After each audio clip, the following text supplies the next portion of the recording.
behind this program here tonight, and I do want to mention that we have a 10 o'clock curfew, and Noam Chomsky has a very busy schedule. He's off tomorrow to Berlin, the Berlin Film Festival, where the directors Peter Wintonic and Mark Akbar have been this last week. I'm sure the film has been a big hit over there.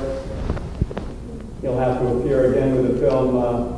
Perhaps you'll be able to sneak a vision of it in the next 24 hours. Perhaps you'll inspire him to see what he says. Anyways, without further ado, the professor of linguistics at MIT, the star of the program, Noam Chomsky.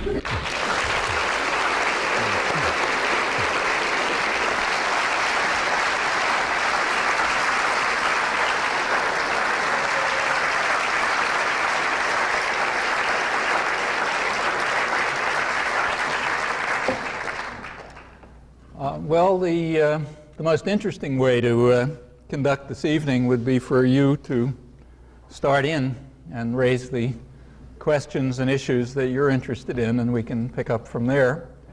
I'm always prepared to speak from 0 to infinitely many minutes, but that's much less interesting. So I'm sure many of you have things on your mind. If you would like to just open up, we can do that, or else I can talk about some of the general issues, not the film specifically. Update us on East Timor. Update us on East Timor? As of when? Today. As of, updating from when? The main things that have happened, well, let's just go back to the Dili massacre on November 1991. Indonesia made a tactical mistake. It's a stupid mistake to conduct a massacre in front of television cameras and to especially to practically beat to death 2 American reporters. When a country does things like that, they usually pay for it. You can conduct all kinds of massacres off screen, and if you're the right country, nothing ever happens. But when you conduct a massacre on screen, especially if they're American victims, you have to go through a certain well-known charade, which is called an investigating commission, which constructs the appropriate whitewash, and you tap some lower officials on the wrist, and the media, the Western media, applaud you for your magnificence at being willing to face up to the atrocities. And after that, the arms keep flowing, and so on and so forth. So we went through that charade immediately afterwards. Hill and Knowlton, which is their PR firm, probably wrote the script for the whitewash. But something went wrong. What went wrong was that by then, amazingly, I would never guess that this would ever happen myself, but the public reaction in the United States had reached a point where pressure on Congress was sufficient to cause something quite remarkable to happen. The Congress terminated, put a barrier, it'll be evaded, but put a barrier on military aid to Indonesia. That had never happened before. This, if you trace it back, was the result of some extremely dedicated work over many, many years by literally a handful of people. Actually, 4 or 5 people, or even fewer. Arnold Cohen in Washington probably deserves about 90% of the credit for this over the last 17 years. After the Dili massacre, a grassroots organization did develop, and it contributed to what he'd been doing. He had been able to reach a number of, for the most part, right-wing congressmen through a Bible study group that was organized by Tony Hall, who had gotten upset about the atrocities. And despite the media cover-up and despite the government support and so on, enough protests developed around the fringes so that Indonesia got more than the expected rap on the knuckles. Now, it won't matter much unless it continues. because, as I say, it'll of course be evaded. These things always are. And other countries, like particularly Britain, have been very cheerful, have been very happy to fill the gap and to enrich themselves by sending arms immediately after lots of high-flown rhetoric about how we have to stand up against aggression in the Gulf and so on and so forth. Britain was even loftier on this than we were. The British immediately entered into the largest military contract with any ASEAN country. British Aerospace entered into a big contract for fighter planes and other advanced aircraft to Indonesia so that it can continue to maintain the repression. On the side, quietly, something quite important was happening.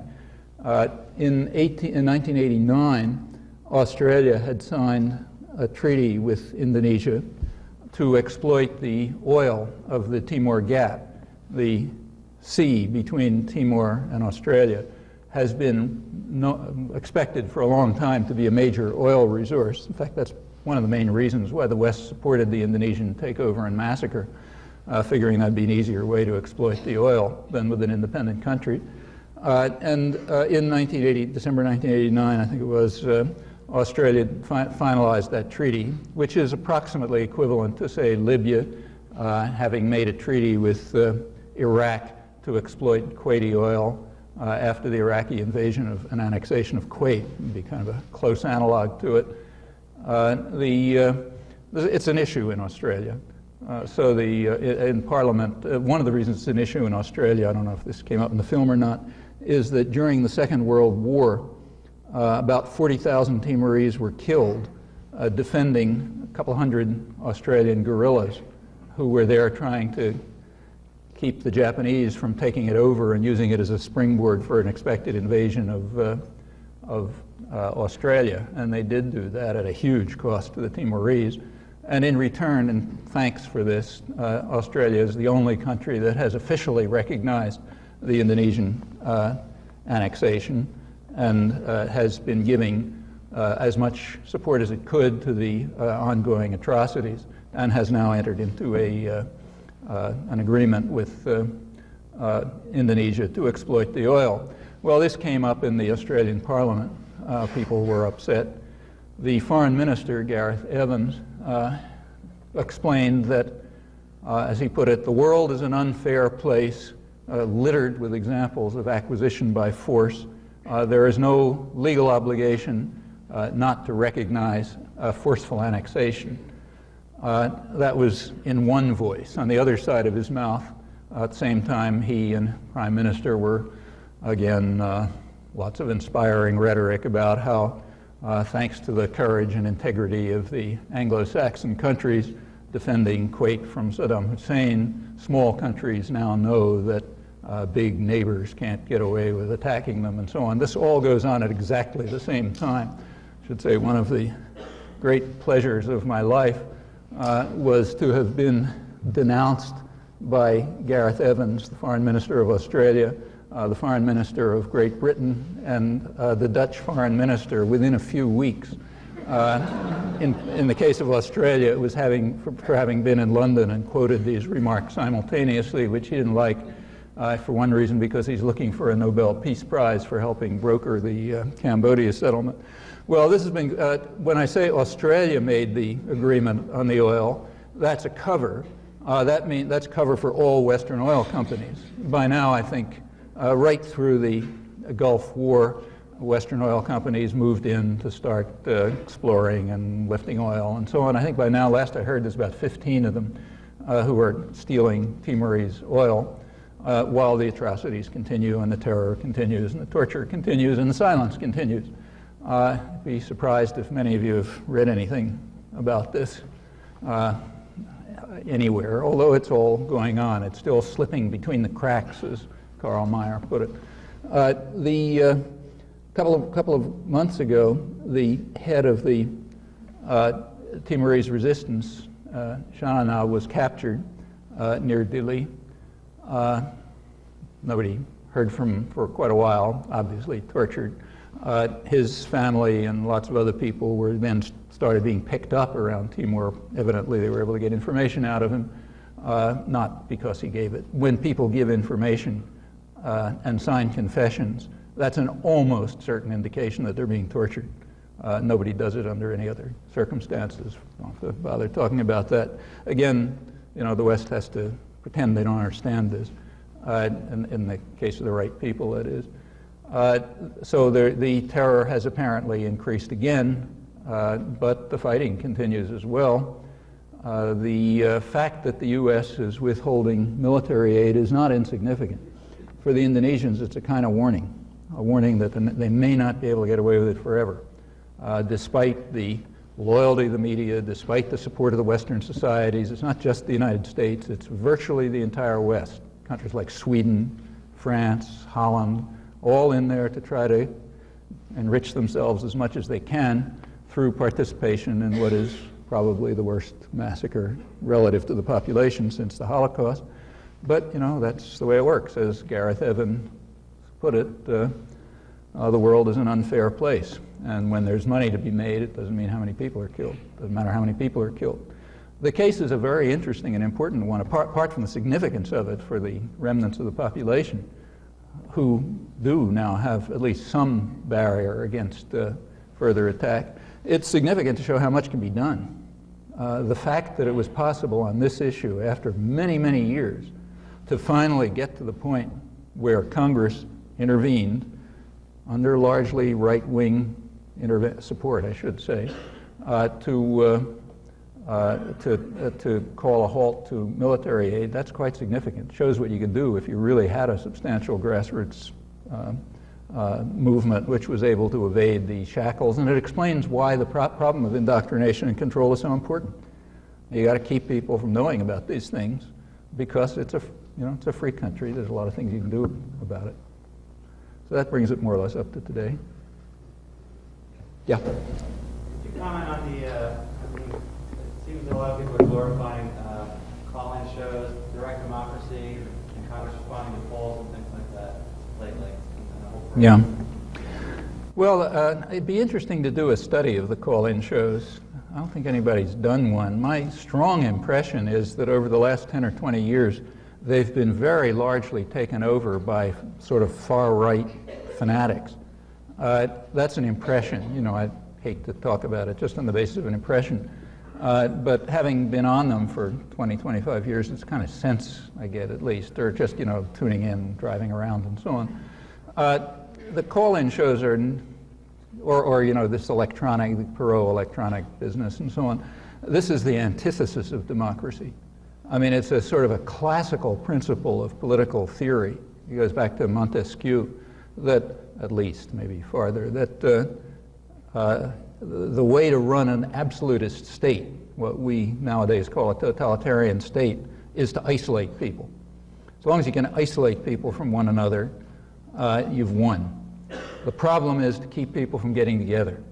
Once they can get together, they can do all sorts of things.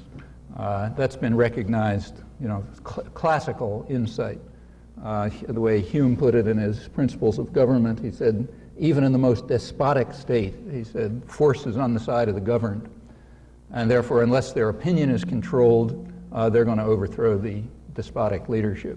And the best way to control their opinion is to isolate them, keep them separated from one another. People are alone, they can't do very much. I mean, anybody who works in a serious intellectual discipline knows this perfectly well. Say the science, if you work in the sciences, if you're totally isolated, you don't even know what you think, I mean, you figure things out by interaction. That's why graduate courses in physics or any other field are sort of cooperative enterprises in which people participate. That's the way you figure out what you think. You work out your ideas, you try them out, other people respond to them, you finally get to the point where you can act politically. So if people can be isolated, no problem. Television is a terrific device for achieving that result. It does keep people completely separated from one another. Telephone interaction is another.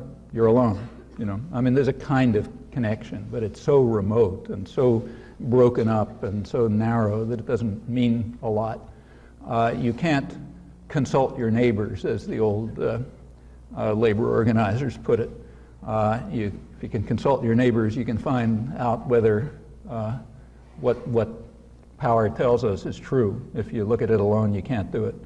The electronic vote systems that Perot was talking about, it seems to me, would just be another device in giving people the faulty impression that they're participating in the political system, whereas in fact it isolates them even further. As for polls, there's a lot of talk about the press, about the government responding to polls, but that's just a flat lie.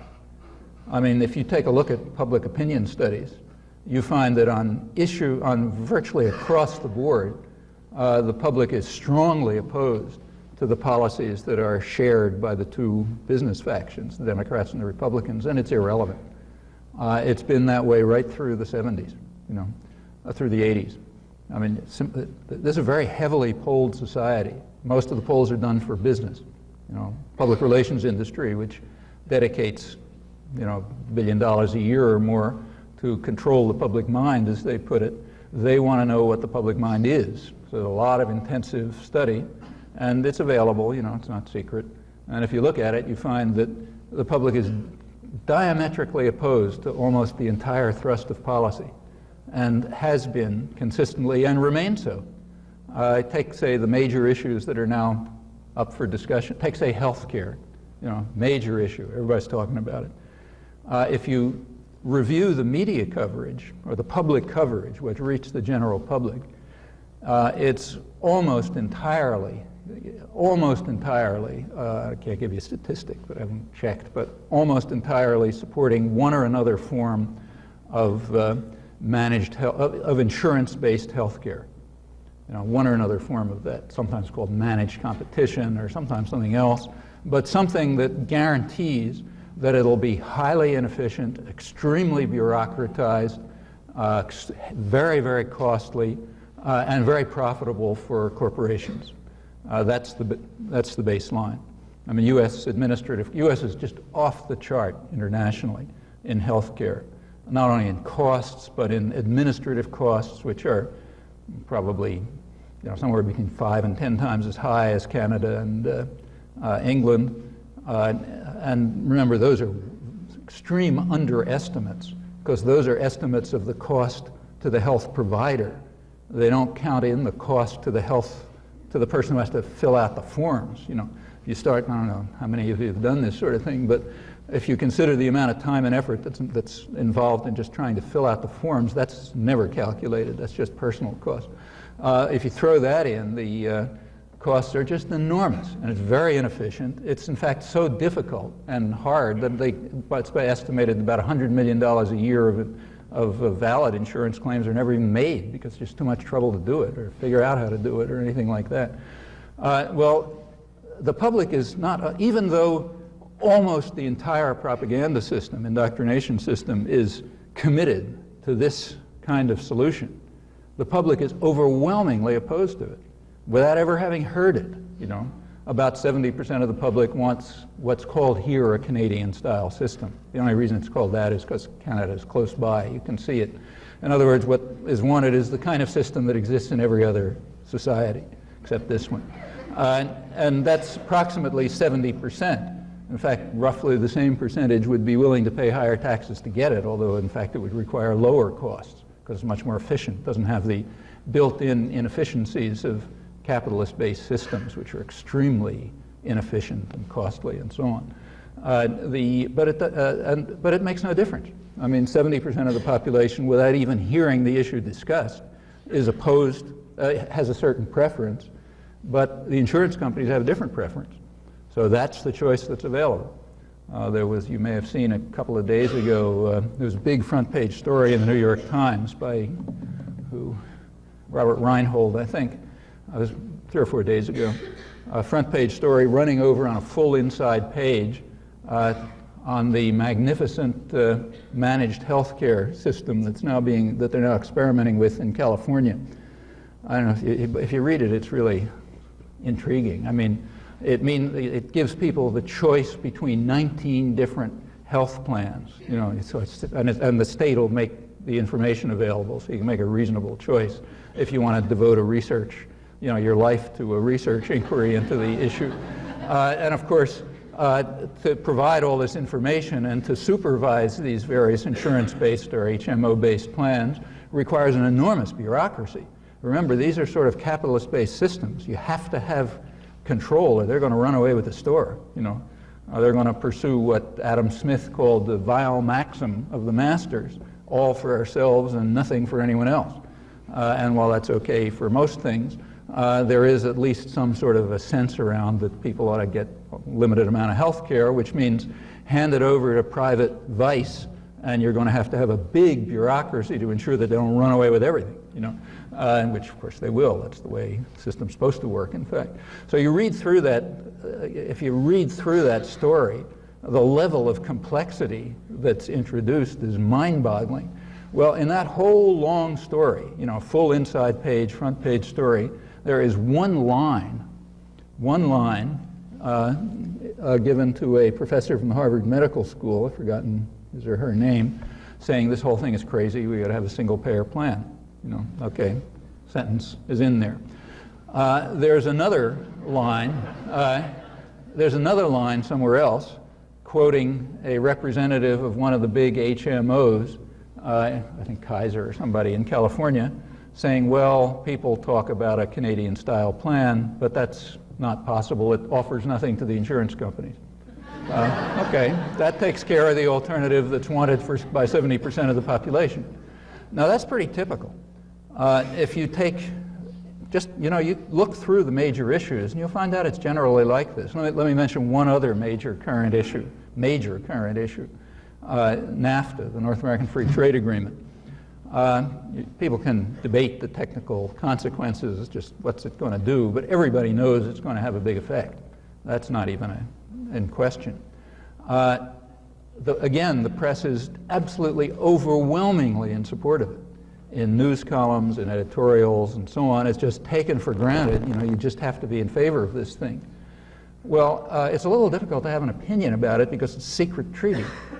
The treaty was initialed on August 12th by the three presidents, and it was completely secret, executive secret.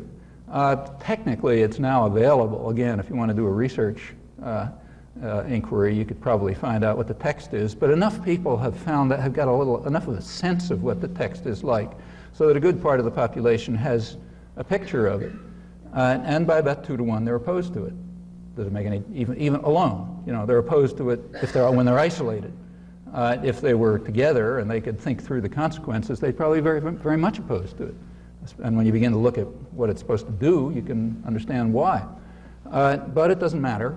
It's in the interests of one thing about the treaty that almost everyone agrees on, is it's going to be a bonanza to investors in Canada, the United States, and Mexico, meaning primarily the United States, and that's all that counts.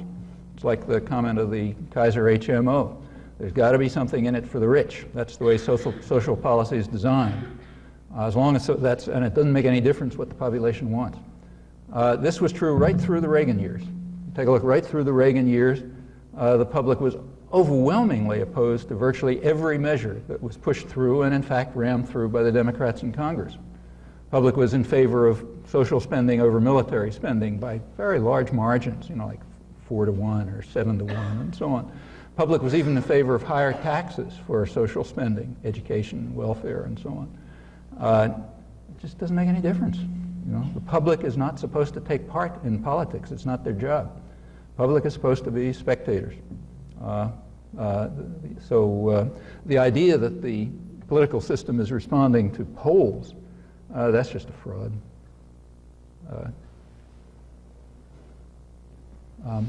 Yeah, I'll try to see people back farther. It's a little, if you're back farther, wave stronger because it's harder to see. Yeah, but go ahead. No, go ahead. Dr. Chomsky, I'm seriously glad to see you making house calls. From the SRO audience here for the manufacturing consent bill, you have to be the most applauded pariah I've read since Lincoln.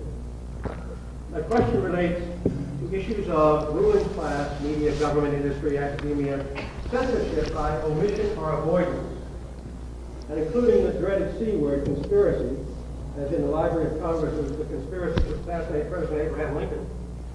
For years, the publishers, editors, electronic media, and those parts of the visible scientific community called hired guns, who said in public things like, I'm a physicist, we've already solved the nuke waste problem, they have largely shunned the available, already studied facts about serious and increasing cancer hazards from non-ionizing electromagnetic radiation, or EMF, especially ELF.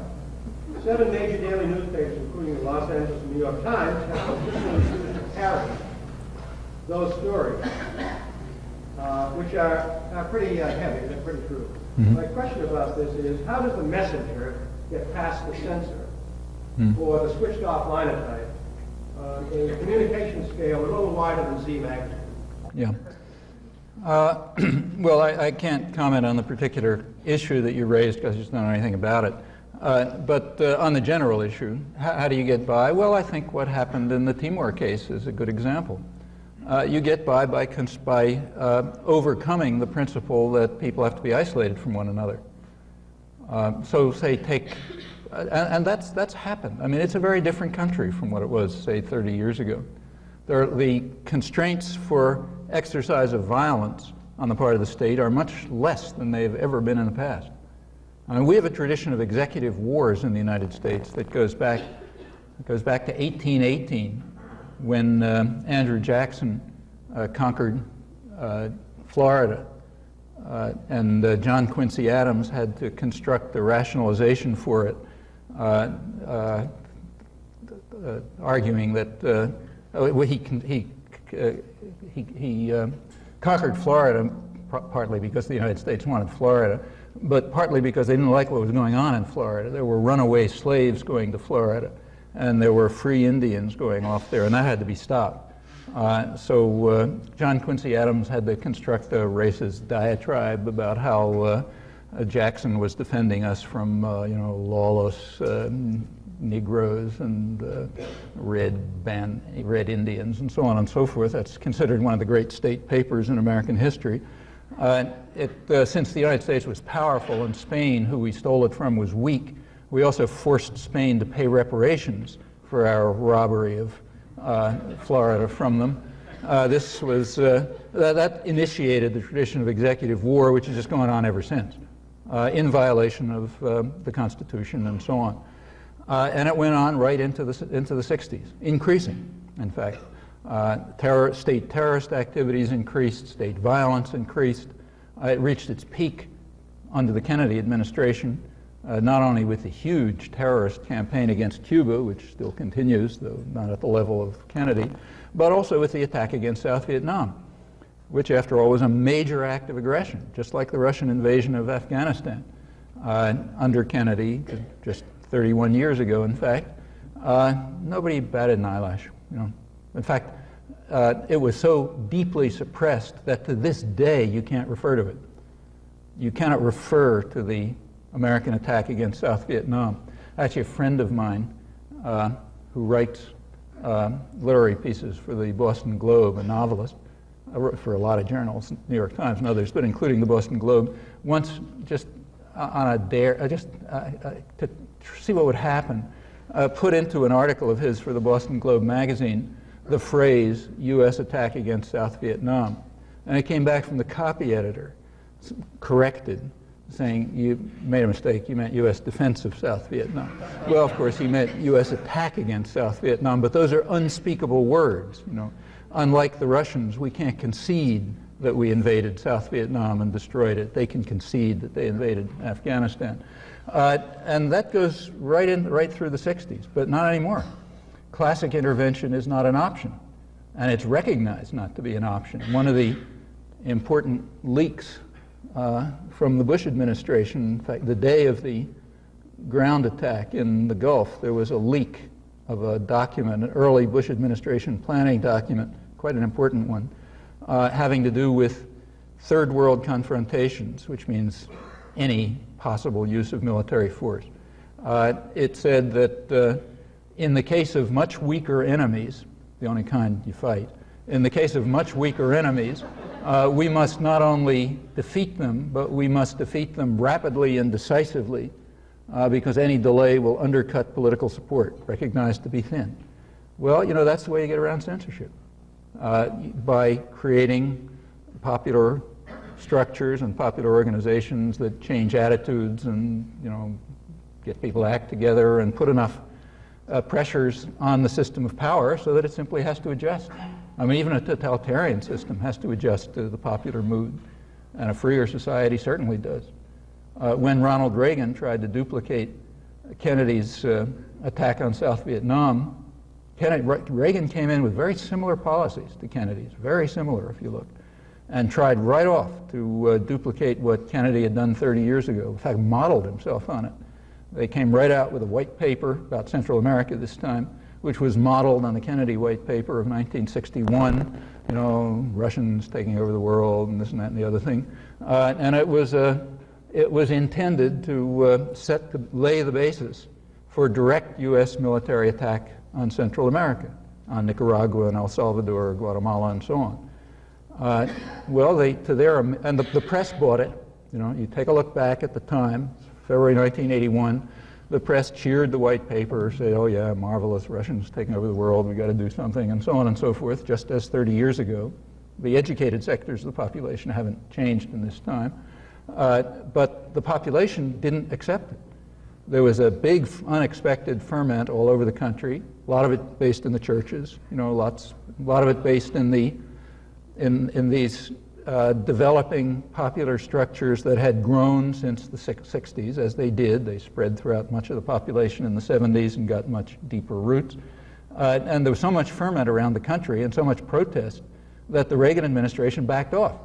They were afraid that more central parts of their policy would be harmed, like the big giveaway they were planning to the wealthy, the sort of core element of the policy. So they kind of backed off. They basically informed the press to cool it, that not to make a big fuss about this. And about 3 months later, in fact in June, press critique began. First in the Wall Street Journal, then in the Washington Post, never reached the New York Times, which stayed loyal. But by that time, the option for a direct attack was over, and the U.S. shifted gears and moved towards clandestine terror. Carried out the biggest clandestine terrorist operations in history, but had to be clandestine because the public wouldn't accept anything else. Then developed in the United States through the 80s, in my opinion, the most remarkable grassroots solidarity network of organizations that has ever existed, namely the Central America Solidarity Groups throughout the whole country.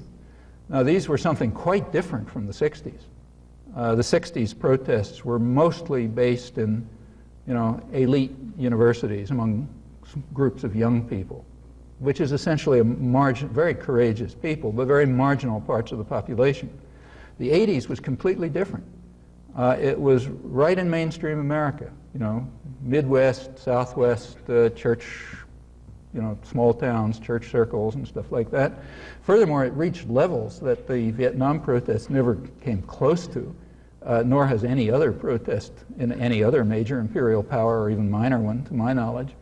During the Vietnam War, for example, or say, during the French War in Algeria or whatever, you never had people going to live in villages of the victims in the hope that having a white face around might protect people from the atrocities of the security forces. I mean, that was inconceivable in the Vietnam War. But it happened during the Central America Wars with Witnesses for Peace, for example. Probably 80,000 or 90,000 Americans were just involved themselves in the lives of the victims. That's never happened before. Well, these are all things that happened around the censorship system, the indoctrination system. Educated sectors had almost nothing to do with it. I don't mean to say that people weren't educated, but elite intellectuals had almost nothing to do with it. The media had almost nothing to do with it. In fact, they're completely on the opposite side. But it happened, and it had a big effect. It still was possible to kill a couple 100,000 people and destroy 3 countries so they may not survive, but it would have been a lot worse if the U.S. had been able to do what Kennedy was able to do.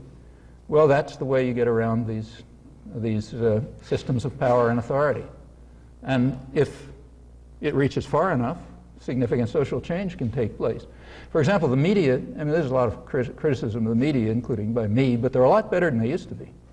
They're way better than they were in the 60s, incomparably better. I mean, the loyalty and the servility to state power in the 1960s, when you look back, is pretty remarkable compared with today's minuscule level of independence. Still minuscule, but it's much more than it was.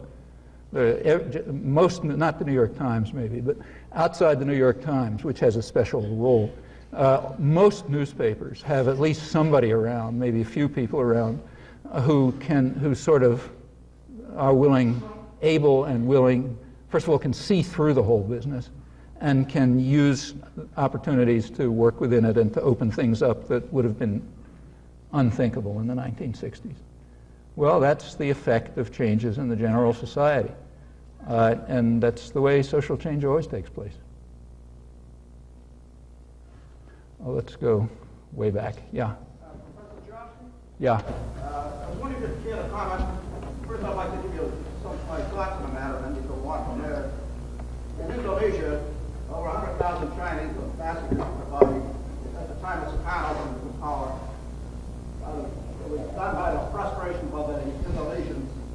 And Malaysia and Singapore, which is really historically is Malaysian territory, that there's a quota system for Malaysians in the universities of Singapore, that they're really not masters of their own territory.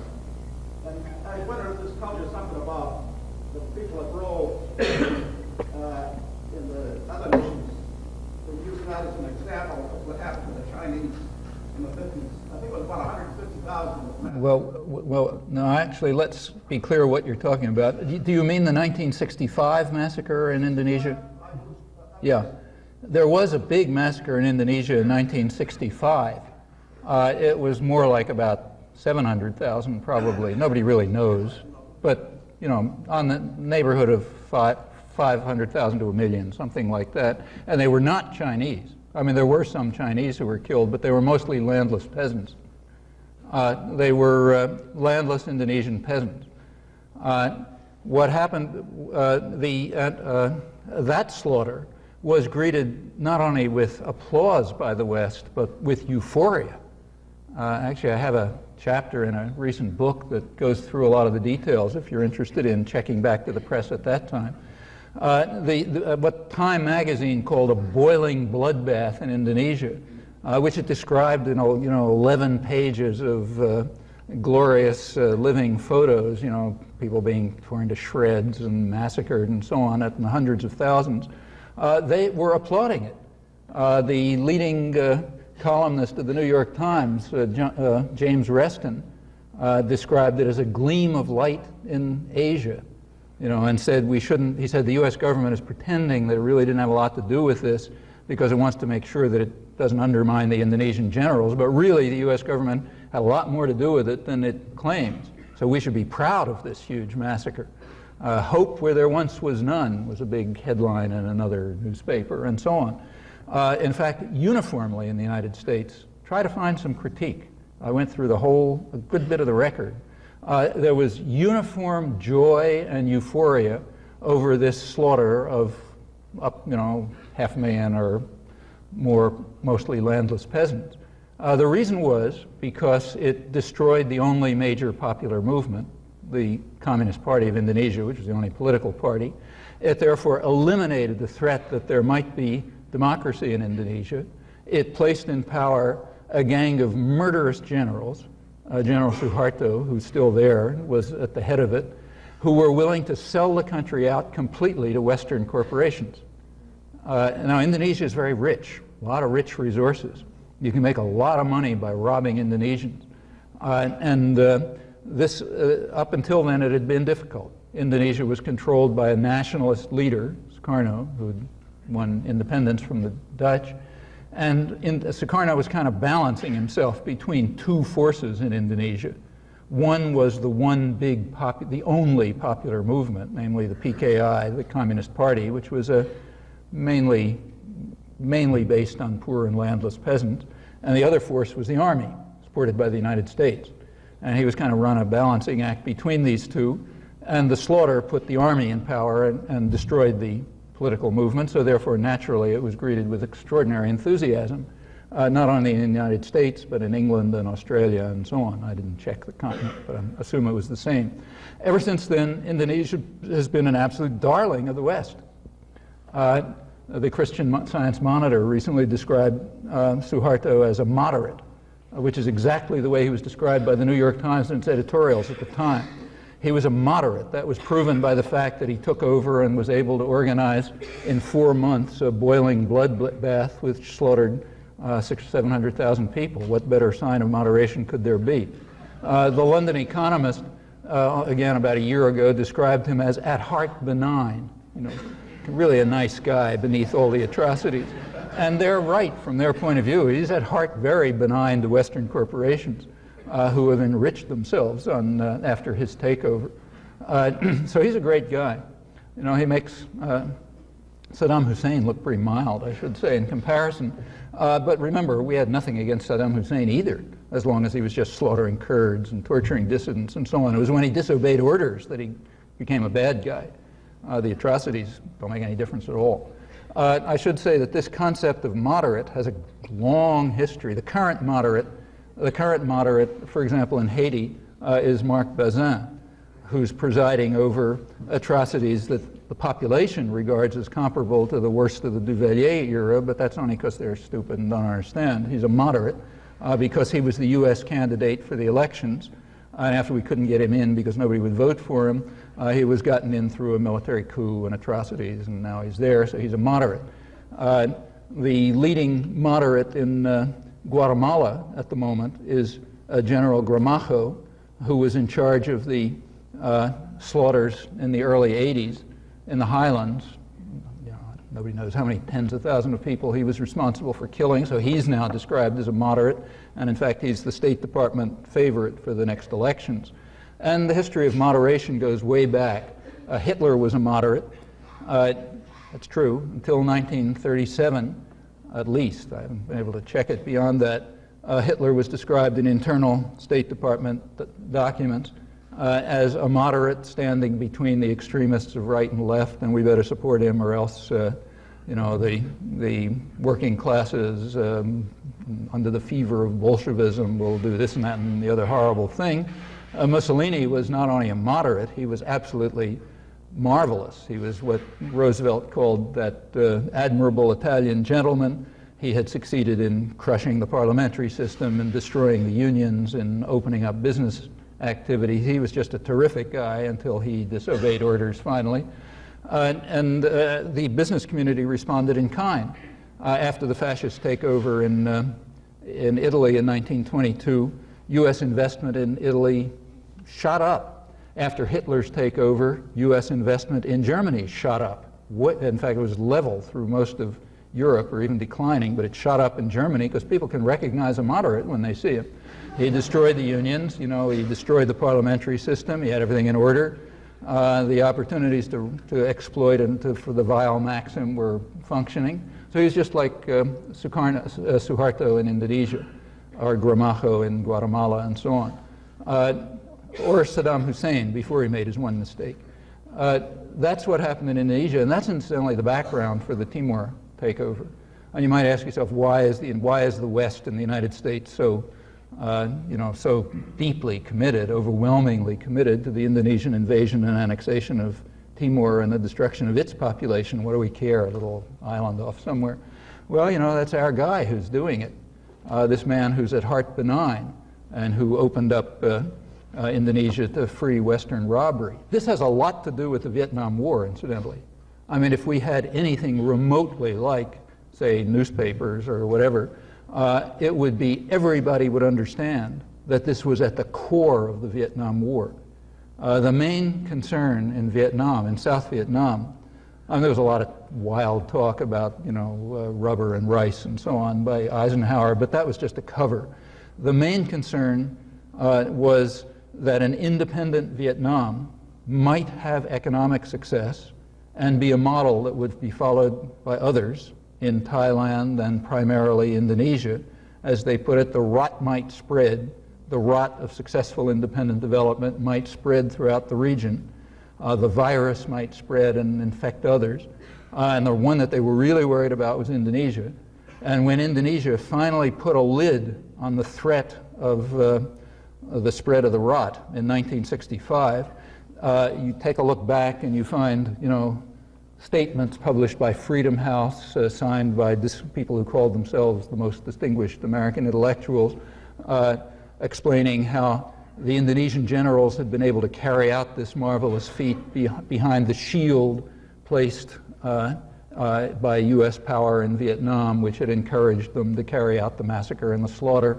In retrospect, McGeorge Bundy, who was National Security Advisor at the time, a couple of years ago, was quoted as saying that in retrospect he thinks the biggest mistake we, the United States, made in Vietnam was not canceling the attack on Vietnam in 1965. It had already achieved most of its goals. Maybe a couple 100,000 people had been killed. The chances of independent development had already been terminated. I wasn't going to get anywhere. And after the Indonesian slaughter, the chance that the rot might spread was essentially over. The way you contain a virus, after all, is you destroy the virus and you inoculate the surroundings. By then, the virus, if not totally destroyed, had been pretty well smashed. And with Indonesia under brutal military control and Thailand under a gang of generals and Philippines to come shortly after, the region was pretty safe. And it was just stupid to continue the war after that at too much cost to us. So in retrospect, it was a mistake to continue after that point. Well, that's the actual framework for the U.S. attack on South Vietnam and the rest of Indochina. But you'll wait a long time before anybody will talk about this, even in scholarship, I should say. Again, let's stay way back for a while. Yeah. Yeah. Professor, you told Bill Moyers that this is a free society. Yeah. In Language and Politics, you say also quite clearly that this is not a free society. Which is that? Well, I don't recall the second comment, but I would agree with the first one. I think it is a free society, but of course, by free, I mean, what I probably went on to say, or at least should have, is that it's free in the sense that the government, the state power is extremely limited by comparative standards in its capacity to coerce individuals, at least relatively privileged individuals. It's far from perfect. But if you look by comparative standards, people who are of the right color and relatively privileged, which in a rich country like this is a lot of people, are pretty well protected from state power, state violence. Okay? So like I've got an FBI file this high, The FBI has intervened to try to disrupt my courses at MIT. I've been up for long jail sentences and so on. They basically can't do anything. I'm the right color and relatively privileged, so you're kind of immune to state violence. That's not true everywhere. If somebody who tried to stand up against state power in, say, Brezhnev's Russia could end up in exile. Somebody who tried to stand up against state power in any typical U.S. dependency, like, say, El Salvador, will end up with his brains blown out or cut to pieces and left in a ditch, Well, these are things that happen in much of the world. Even by comparison with Europe, we're quite free. This is the only country in the world that I know of that has formal, that legally defends freedom of speech, and in fact does it in practice too. That's very rare. I don't know any other country that doesn't have some residue of a law of seditious libel, which makes it a crime to attack the state in words, The United States had such a law too. Up until 1964, it was overcome through civil rights struggles. We were the first ones to break it. But in most of the, in England or in Canada or whatever, the state wants to suppress, send the cops in and pull out the files from BBC or close down a newspaper or whatever, they do it. It was after the Salman Rushdie case, the Muslim community in England brought to the British courts a charge that Rushdie should be sentenced for the crime of seditious libel, that is, assaulting an established religion with words. And that went all the way through the British courts, and the Muslim community finally lost, but lost on interesting grounds. They said that if Rushdie had written that book about the Church of England, then yes, he would have been guilty of seditious libel. Okay? But he just assaulted the wrong people, so therefore it doesn't work. Well, that's the way other societies work.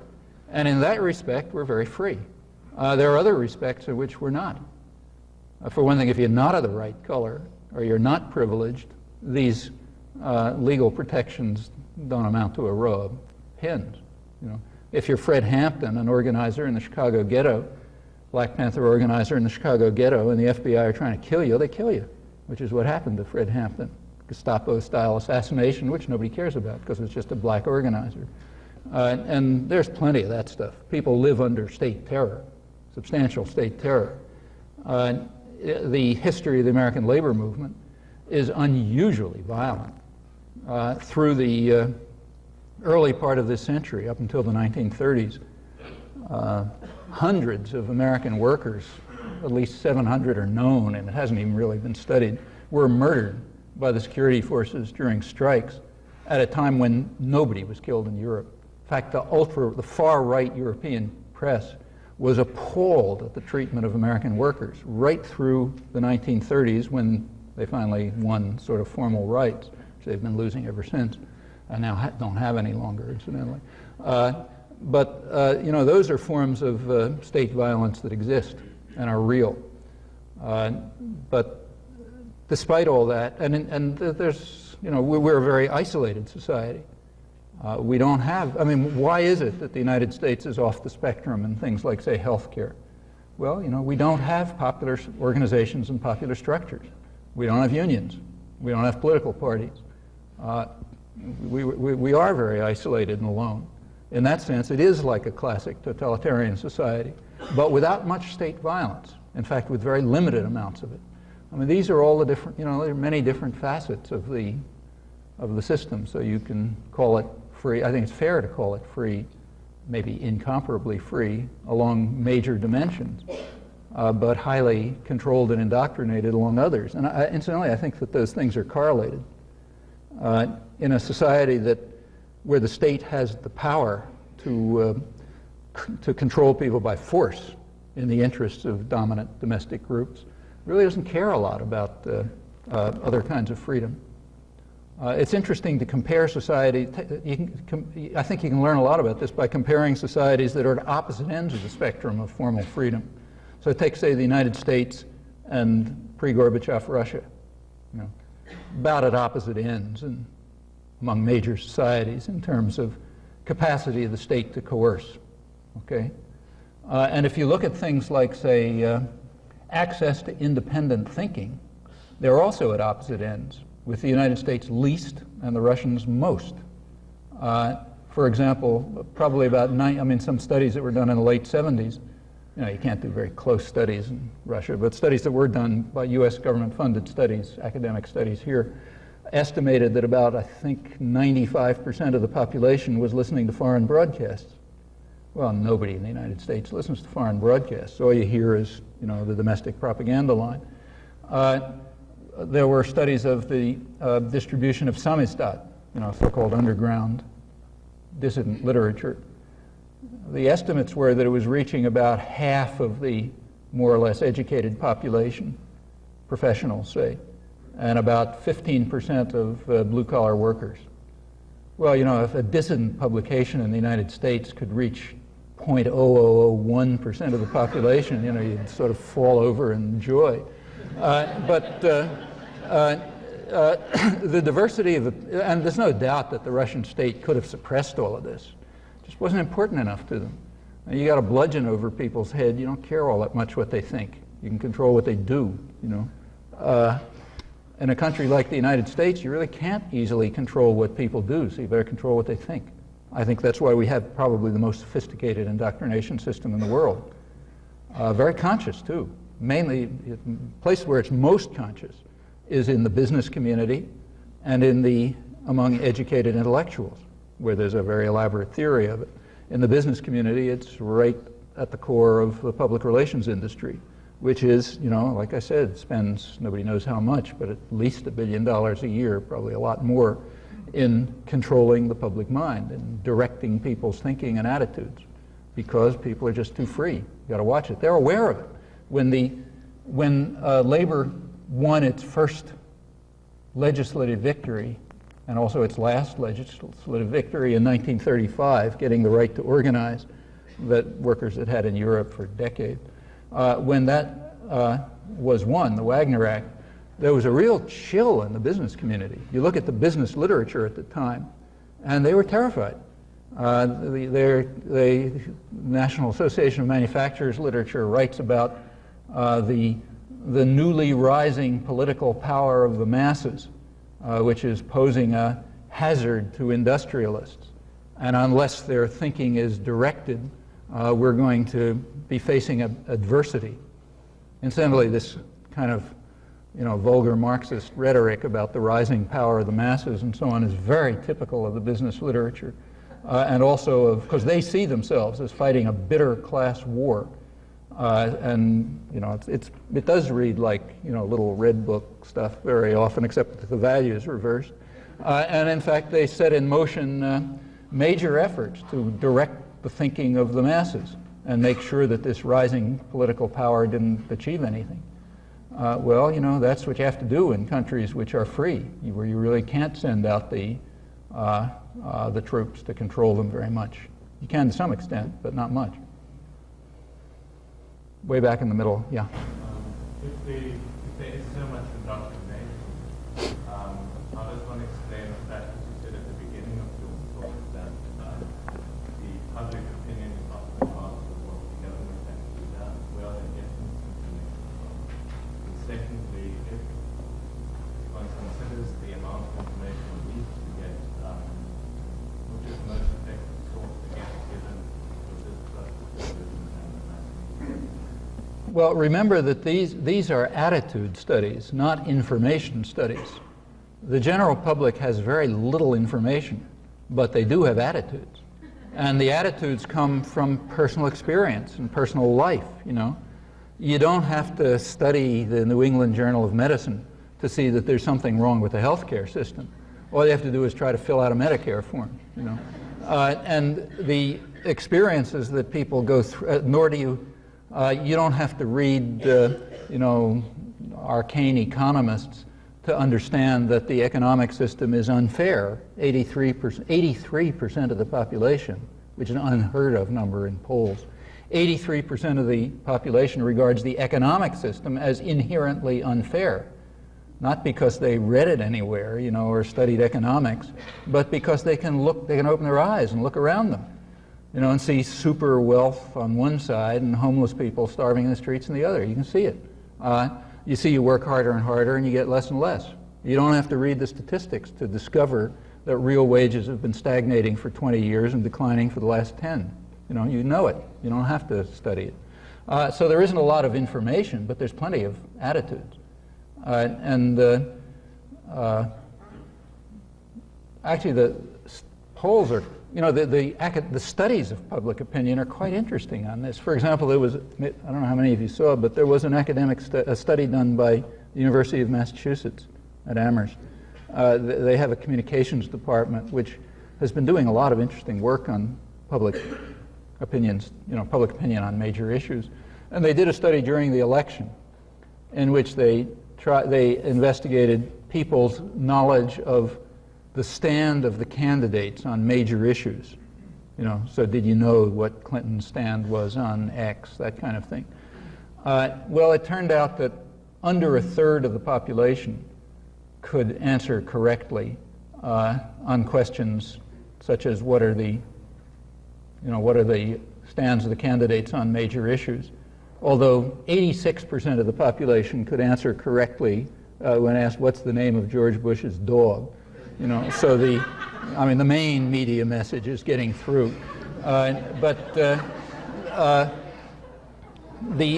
what was particularly interesting about this was they tried to split it up into more educated and less educated. And it turned out that the more educated sectors were worse on the facts than the less educated sectors. Because the more, and that I think is directed right to your point, the more educated sectors are the ones at whom the indoctrination system is primarily aimed. The less educated sectors are not really so directly subjected to indoctrination and propaganda. In fact, if you take a look at the stuff that, say, Edward Herman and I have done on the mass media, like manufacturing consent, is a little misleading in this respect, because we're talking about the elite media, you know, the New York Times and the Washington Post and that sort of thing. Those are the media that are directed to the educated sectors. They're like the journals of opinion, you know, and they're directed to the educated sectors of the population, to the people who are expected to be the rulers. Now, they have to be deeply indoctrinated, because their decisions are going to make a difference.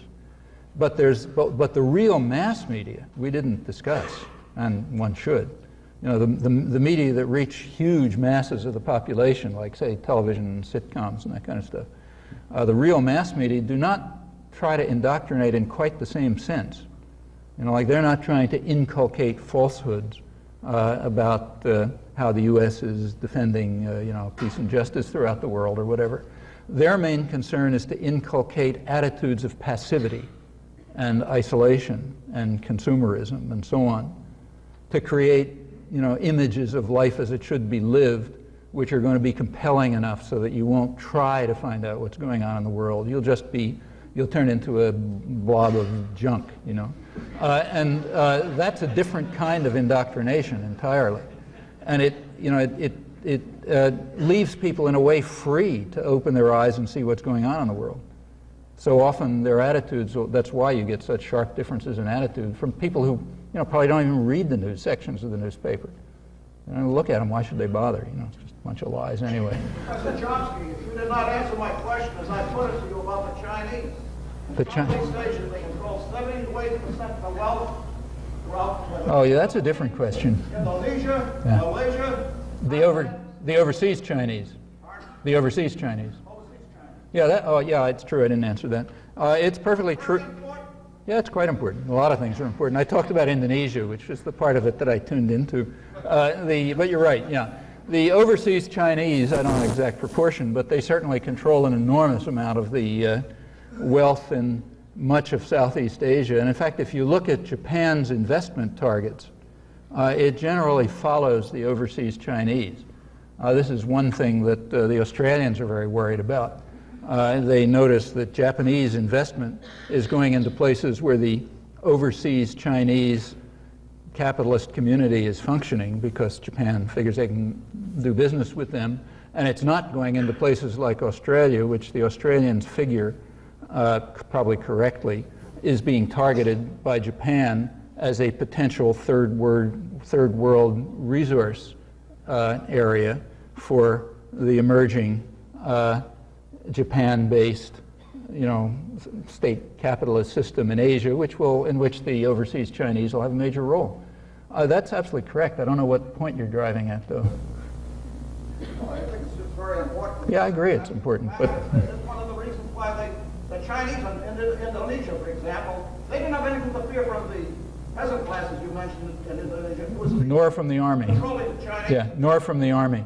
There were some Chinese who were killed because, in fact, there was popular resentment of yes, the New York Times tells a lot of different stories, but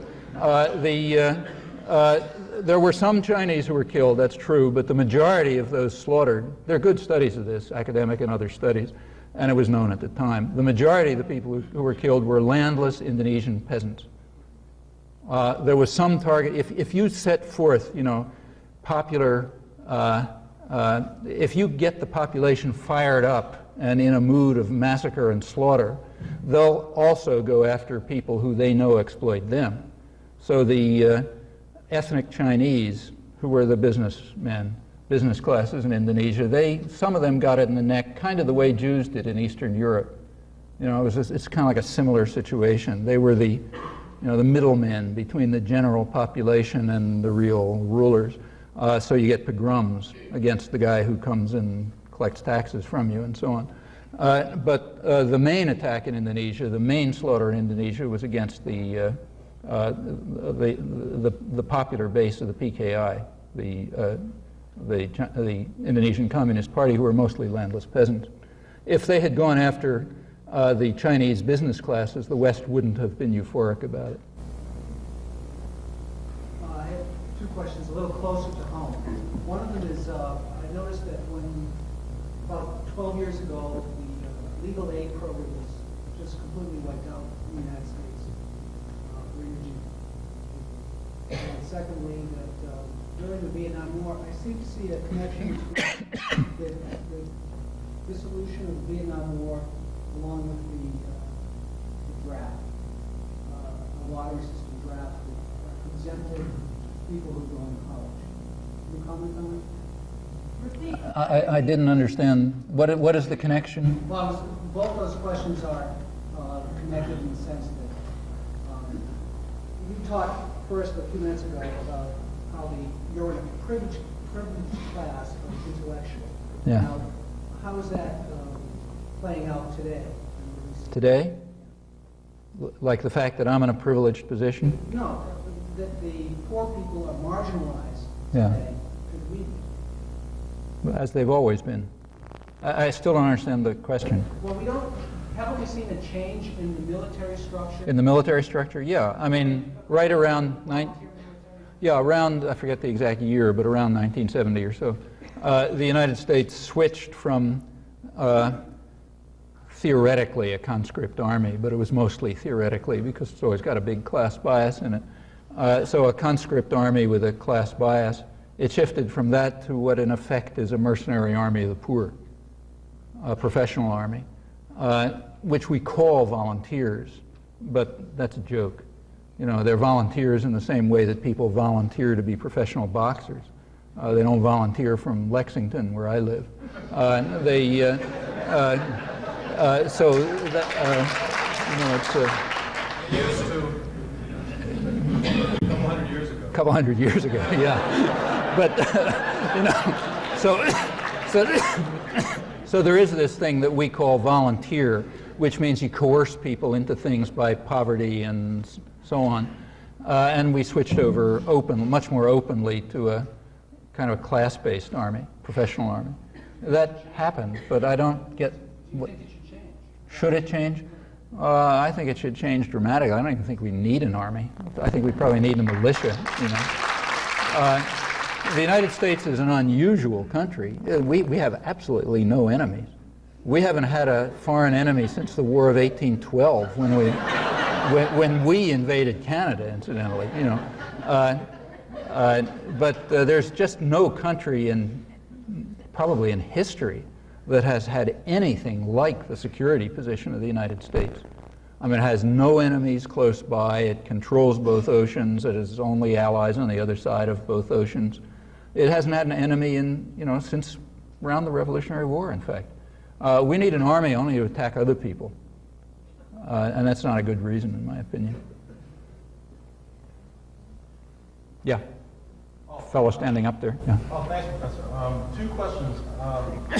I'm the one who called the Jim Bohannon show and asked you the question about United States terrorism around the world and cases where people here in this country have been prosecuted for what they've done. Mm-hmm. Well, could you go over that? And the Sure. second question is, what do you think about the LA Rebellion and the media coverage of that?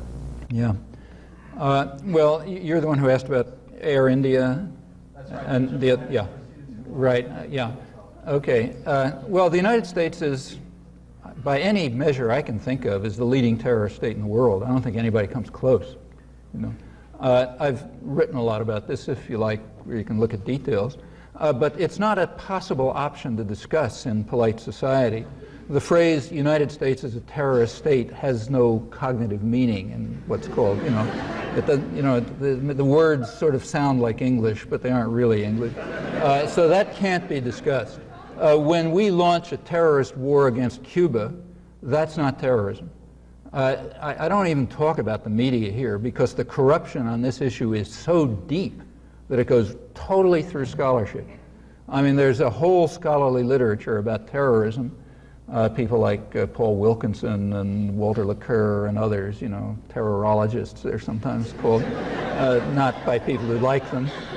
But it's a big academic discipline, and if you look through the scholarly studies that get praised in the journals and so on, they're astonishing. So, for example, Cuba, take, say, Walter Laqueur's study, I forget what it's called, History of Terrorism or something. He mentions Cuba, see. And he has all kind of innuendos that, thanks, I was hoping. I'm going to have to break in just for a second. Yeah. Something has come up in a Donald Berge is needed in the back of the hall. We gather a Donald Berge is here. Could he just come to the back of the auditorium for a moment? Did you want the He's the invisible man. You want that microphone for that? Donald Berge? Well, whoever. So take Cuba. They're mentioned, but and Cuba is mentioned a lot. You take a look at the index, find many references to Cuba, all kind of innuendos about, well, maybe Cuba was involved in terrorism here, and maybe they supported this, and so on. Actually, Cuba is definitely involved in terrorism. It's been the target of more terrorism than the rest of the world combined. Namely, and it's coming straight out of Florida. And it's not a big secret. Operation Mongoose, which was started by the Kennedy administration, was a murderous terrorist operation. There's nothing even remotely comparable to it, except maybe the U.S. war against Nicaragua. It's not clear whether to call that terrorism or aggression, but whatever. If we sort of give the United States the benefit of the doubt and call it terrorism, not aggression, then that exceeded the U.S. terrorist war against Cuba. But these things just aren't in the canon. In fact, take, say, this morning's paper, this morning's New York Times. They give us slightly more subtle, these are not subtle examples, but let's take a slightly more subtle and therefore more interesting example. There's, I think, a front page story by Judith Miller about the Israel's holding 3 Americans captive, what's called imprisoned, meaning without access to lawyers and oddly coming out with confessions, and they're being charged with, I guess it's now 2, are being charged with raising money for terrorist activities of Hamas. Well, what are the terrorist activities of Hamas? Well, she's pretty straight about it. They kill Israeli soldiers. They try to kill Israeli soldiers in the occupying army. Those are the terrorist activities of Hamas, okay? And then there comes a debate about whether they should be allowed to raise money in the United States to support these terrorist activities. Okay, that's one story. You go over to another page, and there's another story about Lebanon, and it says that on the anniversary of Israel's assassination of Sheikh Moussawi, and also, incidentally, his infant son, the Hezbollah launched attacks against Israeli occupying forces in southern Lebanon, unmentioned, who are there in violation of Security Council Resolution 425 of March 1978, which called for their immediate and unconditional withdrawal, and who have been carrying out a reign of violent terror and atrocities in that region ever since. All right, then it describes those activities, and it says, in the course of it, you bother looking, Israeli planes bombed a bunch of Lebanese towns and killed, however many civilians. Okay, now, no question arises about whether we should support Israeli terrorism. Question arises, should you support Hamas terrorism? Not should you support Israeli terrorism. In other words, should we have tax-free grants to people who support Israeli terrorism? Or should the United States government provide Israel with aid that's just off the spectrum, It's like a third of total American aid at this point. It's been much as a half, so that it can do things like carry out terrorist activities in Lebanon, which is exactly what it's doing. The Hezbollah attack on the Israeli occupying forces in southern Lebanon is not terrorism by anybody's definition in the world except ours. I mean, that's terrorism like the Afghan rebels against the Russian army. What about the more subtle case? But you can't say that in the United States. It's like another thing without cognitive meaning. What about let's take the more subtle case, the Hamas terrorism against Israel, what's called here Hamas terrorism against Israel, meaning the attacks by Hamas, this fundamentalist Islamic group, in the Gaza Strip mostly, against Israeli soldiers, in which several have been killed. No, it's not. Those are not Hamas actions. Those are Arab actions, but not Hamas actions, as far as anybody says, including the government of Israel. What the government of Israel is, the attacks on civilians are definitely terrorism, but what is being discussed here is Hamas military operations against Israeli soldiers in the occupied territories. Well, is that terrorism? Actually, here there's a difference of opinion, but it's not a difference of opinion that you can discuss in the United States. The difference of opinion has reached the highest international forums. It's reached the United Nations. A couple of years ago, the United Nations, forget what, 1986 or 87, I think, the United Nations the General Assembly passed a resolution condemning terrorism in all its forms. Big resolution, denouncing every form of terrorism and so on and so forth. It was passed 153 to 2. The two were the United States and Israel. It was never reported here, to my knowledge. Why did the United States and Israel vote against this terrorism resolution? Well, the reason is because of a paragraph that it contained, which, if we were honest, we would call the South African exception, because that's what originally motivated it. And the paragraph says, nothing in something like this, nothing in this resolution shall infringe upon the right of people to struggle against military occupation and racist regimes, or some words like that, meaning specifically resistance against the South African government is not terrorism. But of course it also applies to resistance against the Israeli military occupation. And since the US and Israel, with South Africa, do regard this as terrorism, they voted against the resolution. Well, for the US press, that vetoes the resolution. Terrorism means what the United States government says it means, not what the rest of the world says it means. That 153, incidentally, included all the US NATO allies and, everybody. So here's two views on terrorism, one of which says that Hamas activities, operations against military occupying forces are not terrorism. And then there's the US government position, which says they are terrorism. The US is off the spectrum on this issue, as on most such issues. Can't get to the Security Council because we veto it, but the General Assembly you can't officially veto. So that's it. As far as American intellectuals are concerned, and this is like 100% of them, the US position defines terrorism. Right after this resolution passed, there was a flood of articles in the paper denouncing Yasser Arafat. Editorials in the New York Times and the Boston Globe and Anthony Lewis and so on and so forth, denouncing Yasser Arafat for failing to produce what were called then the magic words. I don't know if you remember back then, for failing to renounce terrorism explicitly enough. He kept carrying out what Anthony Lewis, at the dissident extreme, I should say, called the old Arafat fudge, namely never saying the words exactly right. I don't know if you remember this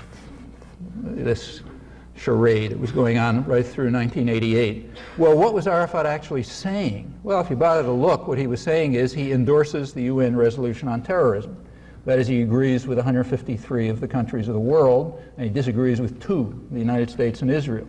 Well, that's the old Arafat fudge, And as long as he's going to do that, obviously, we can't take him seriously, and we can't talk about Palestinian rights and so on.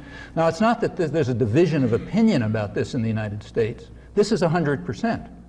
First of all, the facts can't be reported. Try to find if they've been reported. I mean, I've written about them, but, somebody who can reach the mainstream. I don't think the UN resolution was even reported, as far as I know. Maybe it was. I couldn't find it. See if you can find anybody coming out and saying, wait a minute, there's a difference of opinion on terrorism here. There's the United States on the one side, and then there's the rest of the world on the other. Maybe that difference of opinion deserves to be aired. Well, these are impossible. Now, here's the sign of it, to get back to terrorism. This is a more subtle question about terrorism because, there at least is a difference of opinion. Should we accept the South African exception, or should we join the rest of the world and not accept it? That is, insist upon the right of people to resist racist and oppressive regimes and military occupation. Of course, we do agree to it in the case of people resisting, say, the Russians in Afghanistan. but not resisting guys we like, say Israeli forces in Lebanon. In fact, this is so extreme that, well, just to give you an example, the chief diplomatic correspondent of the New York Times, Thomas Friedman, when he won his last Pulitzer Prize, was interviewed in the press in Israel, where he was. It was 1988, April 1988. I remember because I was there and I read the reports in the press. He was interviewed, and he was asked for his advice as to how what Israel should do with the occupied territories. And here's what he said. He said, Israel ought to run the occupied territories the way it runs South Lebanon. That is, with a terrorist military force and a mercenary army and prison torture chambers to which the Red Cross has never been allowed in, but where it's well known that hideous tortures go on to try to coerce the local population into supporting the Israeli-run mercenary force. He said that's how Israel should run the occupied territories. But he said, look, I'm a kind of a dove. I think you should give the Palestinians something because, and now I'm quoting, if you give Ahmed a seat in the bus, maybe he'll lessen his demands. Okay, now just try that out the other way. Imagine a New York Times correspondent in, say, Syria, who wins a Pulitzer Prize and is asked by the Syrian press, what do you think we ought to do about Israel? And he says, well, I think you ought to run Israel the way you run Beirut, you know. But I'm a dove, so you ought to give the Jews something, because if you give Jaime a seat in the bus, maybe he'll lessen his demands. Okay. Would the next step be that this guy becomes the chief diplomatic correspondent of the New York Times, where nobody bats an eyelash? Well, yeah, if you live in a super racist society with Nazi values. But we're talking about us, and that gets back to the issue of terrorism. And the fact about terrorism is just a matter of logic, that the United States can't be involved in it. So therefore, the fact that we are maybe the biggest, probably, in fact, I don't even think there's any competition, biggest terrorist state in the world, it's logically impossible, and therefore it doesn't matter what the facts are. The LA Rebellion. The LA rebellions. Well, you see, the LA rebellions are extreme. You know, after all, what are the people in LA so desperate about? Well, you know, take a look at LA and you see. I mean, the thing that set it off was the Rodney King beating, but remember, that's just like lighting, you know, it's like lighting a spark. I mean, there's something going on. Well, what's going on is quite significant. In fact, has a lot to do with NAFTA. There used to be employment in those areas. There used to be, the United States, we pretend we don't have a state industrial policy, but of course we do. It's called the military system. And that's a region where there were a lot of military plants. Or, you know, like aircraft industry, which is called a private industry, but it's just completely state subsidized. There was a big Pentagon-based, you know, production system around there, which did offer a degree of employment to poor people. You know, they could get skilled jobs and this and that and the other thing. Well, that stuff is all declining. Part of the reason it's declining is because American corporations can get cheaper labor in high repression areas like Mexico. So the jobs are fleeing. Part of the useful consequences of having mass murderers like Suharto take over in Indonesia is you can then get extremely cheap labor there from, you know, Indonesian women who come off the farms and work for 14 cents an hour until they drop dead. Mexico has what's called an economic miracle. That's the way it's described. One aspect of the economic miracle is that wages have dropped 60% in the last 10 years. Not that they were very high before. So there's a big flow of jobs to, you know, to places like Mexico and other high repression areas. The Caribbean Basin Initiative was an effort to use the very successful degree of repression throughout the whole Caribbean area to lower jobs, lower wages, and hence undermine American workers. If you take a look at, and LA is suffering from that, as is much of the rest of the country. If you take a look at, it's one of the major things that's going on in the country now, in the world, in fact. One of the major things that's going on in the world is that there's much freer movement of capital possible than there was, say, 25, 30 years ago. As a result, production is getting internationalized. And a consequence of that, a corollary to that, is that the third world is getting internationalized. I mean, as production moves to high repression, low wage areas, the wealthy countries at home lose skilled work and productive labor that's done by the poorer segment of the population because they can't compete. We could compete, of course. We could drive wages here down to the level of Mexico and Indonesia. In fact, doubtless a lot of people would like to do it, but that doesn't work, so you just move the jobs overseas and keep the profits at home. Well, the end result is you get what the business pages have been calling the paradox of 92. Weak economy, strong profits. Yeah, because as far as U.S.-based corporations are concerned, this is all great, but as far as working people are concerned, it's a disaster. That's in fact what NAFTA is all about, to try to accelerate that. So take, say, the biggest corporation, General Motors. Everyone knows that GM is closing down or trying to close down about 24 plants in North America, United States and Canada. GM has become the largest employer in Mexico, taking advantage of this 60% drop in wages under a brutally repressive state, incidentally. But less well known is the fact that about a year ago, General Motors opened a big, high-tech, $700 million plant in East Germany. And there's a big write-up about it in the Financial Times in London, which is the best international business press. Very upbeat write-up about it, saying that GM was now going to be able to make use of the fact that the Cold War was over and we now had this big third world opening up again, after we won the Cold War. And they could build a high-tech plant in an area with skilled workers, healthy standards, educated, and so on, but workers who would be offered none of the benefits of what they called pampered West European workers, and at 40% the wages. Okay, that's part of the problem Europe is having. That's what the Cold War was about.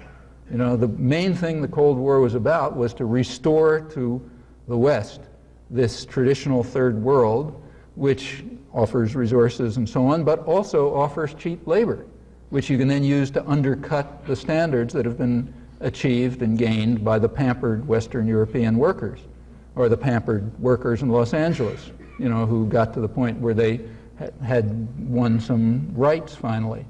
Well, they don't have that anymore. They're superfluous, just like the people living in the favelas around Rio de Janeiro. They have no useful role. You don't need them for production because you can get cheaper labor overseas. You don't even need them all that much for consumption. It's not a national economy the way it was in the days of Henry Ford, say. You go back to, say, the 1920s, and Henry Ford had his big innovation. He was going to raise workers' wages to, I think it was then $5 an hour, because he understood that unless he raised wages, nobody was going to be able to buy those Model Ts. Well, that's true in a national economy, but it's much less true in an international economy.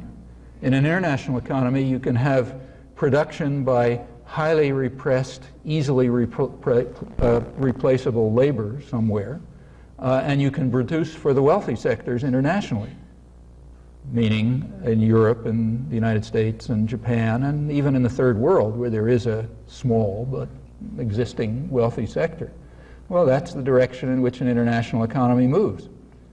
One of the consequences is you get the kind of superfluous population in the rich societies that you've always had in the third world. Well, in the third world, you control them with death squads. So let's say in Brazil, which ought to be a very rich country, it ought to be one of the richest countries in the world. It's been cursed by the fact that it's been run by the United States since 1945, totally. Its economy has almost totally been run. In fact, it was an experimental testing area for capitalism. It was described in 1945 with great euphoria about the economic miracles and successes. And it's now one of the most, for about 10% of the population, it's a tremendous success, maybe 5%. For the rest, it's kind of like Central Africa, because that's the way capitalism works. By comparison, Eastern Europe looks like a paradise for most of the population, without any of the advantages, I should say.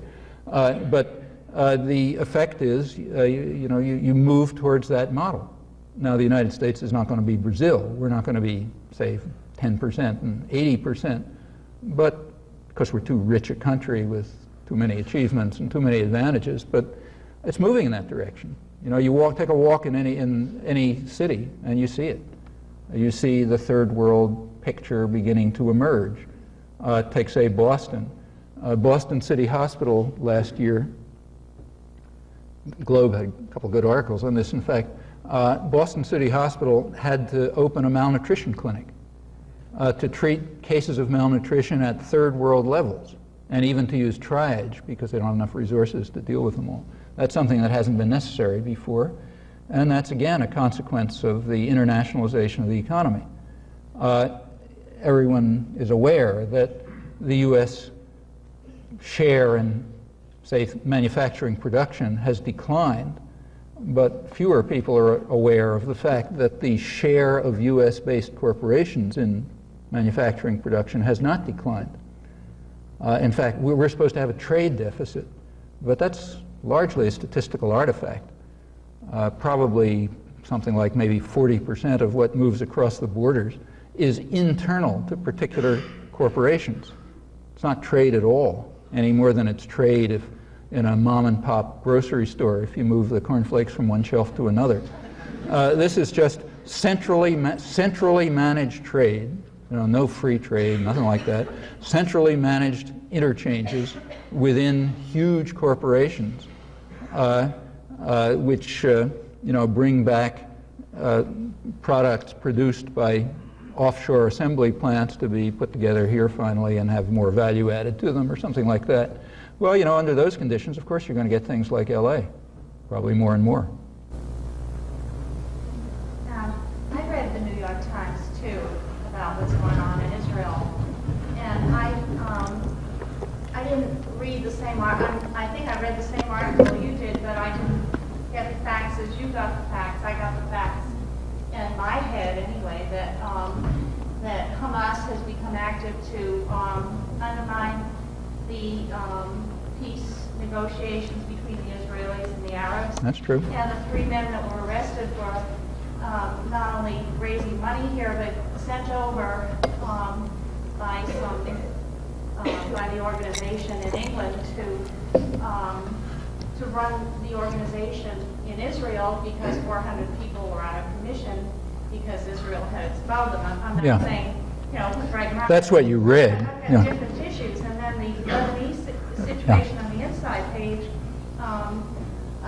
There's a lot of activity there because there are a lot of cells that are infiltrating. As a matter of fact, a man and a woman waiting for a bus were knifed the other day. And where? What? In Israel? From Lebanon? But that was in that no, from Lebanon? No, not from Lebanon. Itself. Yeah, that's true, but not from Lebanon. No, but this is they've got people in Lebanon who are infiltrating to Israel. Have you read that? This was the implication. If it was the implication, it was in your mind because nobody reported that. There's no connection between not that anyone knows. Not that anyone knows. There's nobody. I mean, there's occasionally been some infiltration across the border from Lebanon, very rarely, and the occasions that are known are cases where they attacked a military base. Now, let's go back over the examples you mentioned, which are exactly what was reported, but now let's compare them with the facts. Point 1, you check me and make sure if I get any wrong.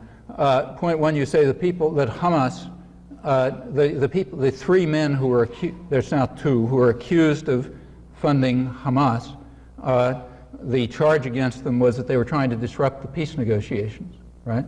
Right. Well, that, and not only that, hold on. The chambers were, they kept them up during the night. They didn't allow them to sleep for a couple of days, but they were not beating them. And yeah, they weren't, because these are Americans, so you know they're going to get out sooner or later. No, I didn't. Sorry, check back. There's a tape. I didn't say they were torturing them. I said they're coming out with confessions. And people, if you think it's fun to stand for 3 days in a box like this with a filthy sack over your head and not be allowed to sleep and then be given a piece of paper in a language you don't understand and say, okay, sign this and you can sit down. You may not call that torture, and I don't want to argue about it, but those are the conditions under which people give confessions. Otherwise, people don't make confessions, whether they're valid or not. Just think about it. But you're absolutely right that the people that Hamas is being charged with opposing the so-called peace negotiations. Is that a crime? Is it a crime? I mean, if somebody is opposed to negotiations that the United States is trying to run, which incidentally are based on the principle that Palestinians have no rights and will be allowed no rights, suppose people are opposed to that, is that criminal? How many soldiers have been killed in the last month? How many young... Israeli soldiers? A handful have been killed. And you don't think Hamas has been... No, I said exactly. You didn't hear me. I said Hamas aims at Israeli soldiers. Hamas aims at Israeli soldiers, and that's exactly what they're being charged with. But the question is that terrorism? Well, as I said, there are two views on that topic. There's the view of the United States and Israel, which says, yes, it is terrorism if you would aim at the soldiers of an occupying army. And there's the rest of the world, 153 other countries, who say, no, that's not terrorism. Well, you can take your choice on that one. But my point about that is that issue is not discussable. As far as the case of Lebanon is concerned, there is simply no doubt that the operations are going on inside Lebanon.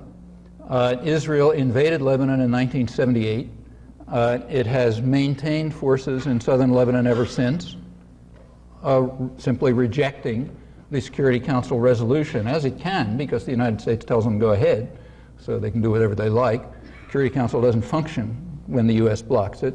They have been carrying out a reign of terror there. The terror goes into northern Lebanon.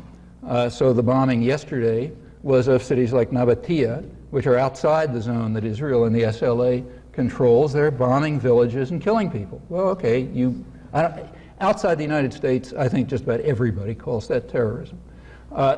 As far as the so-called peace negotiations are concerned, two comments. For one thing, if Hamas, you're absolutely right that Hamas is opposed to those negotiations. Now, however, notice that opposition to those negotiations is not a crime in anybody's book.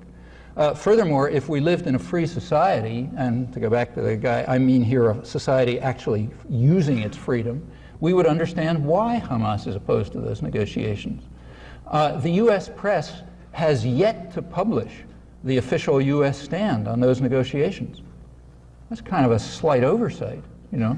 The United States has had a position on those negotiations, an official position. It was made official in December 1989, well before Saddam Hussein attacked Kuwait, anything like that. It's called the Baker Plan. You can read about it in the State Department Bulletin. You can read about it in articles of mine and Z Magazine and so on. But try to find it somewhere. Well, here's what it says. The U.S. position stated by James Baker, December 1989, still unchanged, says that the only topic under discussion in negotiations among Israel and the Arabs is the so-called Shamir Plan. Actually, the Shamir-Peres Plan, coalition plan of the Labor and Likud. That's it. Any Palestinians permitted to the negotiations will be permitted to discuss the modalities of that plan and nothing else. So we now look back to the Shamir-Peres Plan, which is also not published in the U.S. press, though it is the official U.S. position, notice. And here's what it says. It has 4 principles. I'll quote them. Principle 1 is there cannot be an additional Palestinian state. Okay, additional means there already is a Palestinian state, namely Jordan, and there can't be an additional Palestinian state. That's principle 1. Principle 2 is the status of the occupied territories will be determined in accord with the basic guidelines of the Israeli government. Okay, that's principle 2. Principle 3 says no PLO, meaning the Palestinians are not permitted to select their own representatives for capitulation. They gotta have some other representatives. Principle 4 says there will be what are called free elections under Israeli military control, with tens of thousands of Palestinian leaders rotting away in jail without charge. Those are the four principles. Well, you can understand why the press doesn't report them, and in fact lies about them constantly. Not because they don't know. They know. I can tell you personally about that, but you don't report them. Well, the people in Hamas know. They're not stuck with U.S. indoctrination. And one can understand why Palestinians would be less than happy about that negotiation framework. In fact, what is called the peace negotiations, or the peace process, that's another idea that one might raise some questions about. What's called the peace process in the United States is whatever the U.S. government is up to. That's the peace process.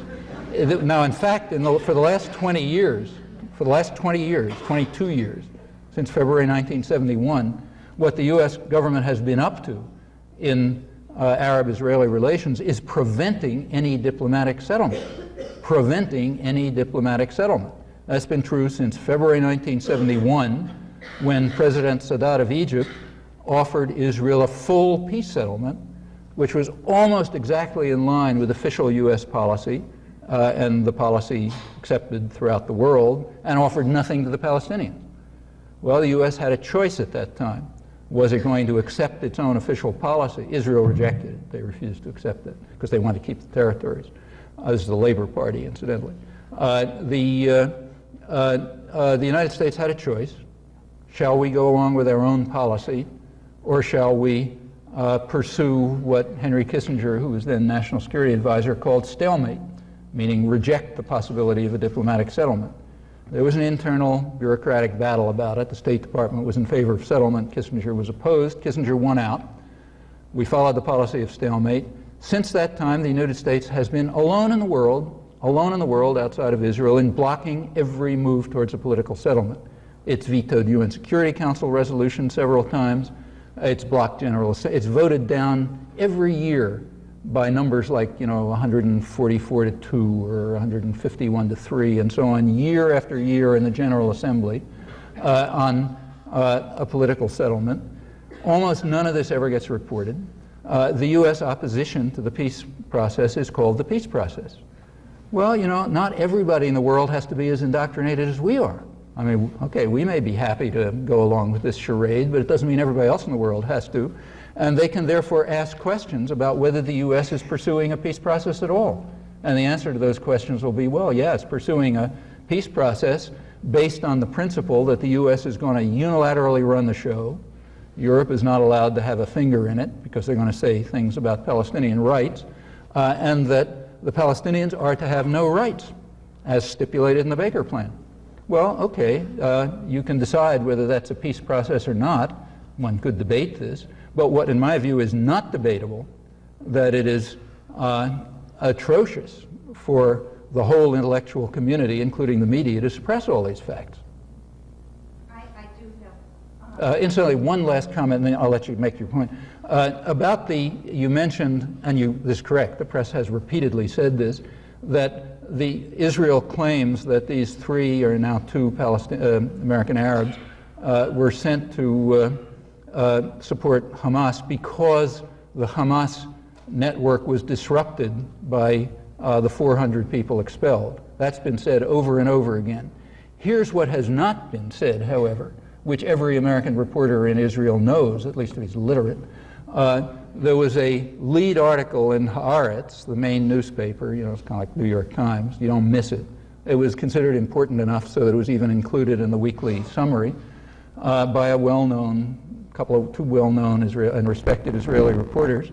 This is December 31st, so it's not new, saying that the Shin Bet, the secret police, the guys who run the occupied territories, a high official of the government had announced that the Shin Bet had selected 6 people to be deported. Okay? The government came back and said 6 isn't enough.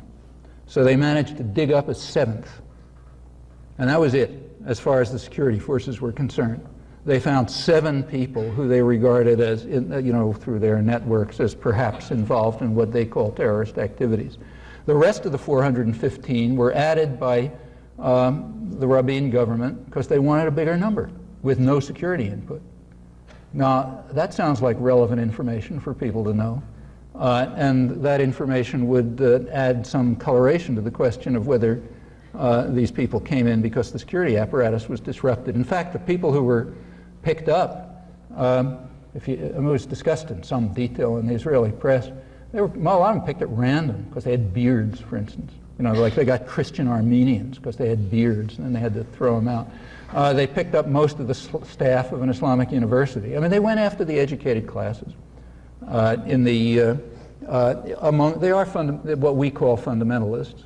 It's true that they're from that sector of the society, but if they've been involved in any kind of military activities or any other kind of resistance activities, it's a secret to the Israeli secret police, Shin Bet. I'm not, saying that your facts are all. I'll give you this. I'll be happy to send you the article if you like. Well, I'm sure your facts are right, but right now, the way that you've answered me has thrown a real smokescreen over what I really wanted to make as an issue.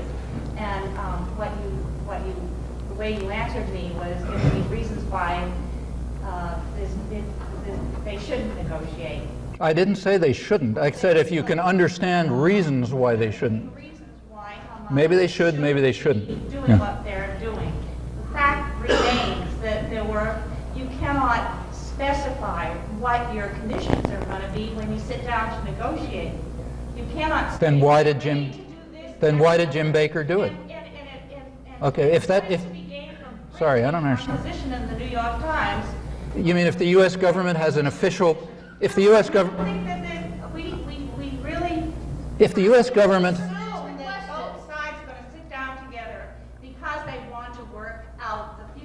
That's not what, yeah.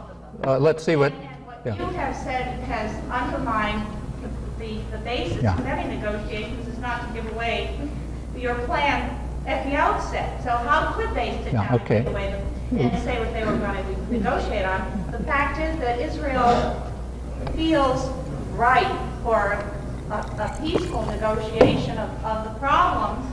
Of all the problems, the people of that country are ready for peace and are ready for negotiation.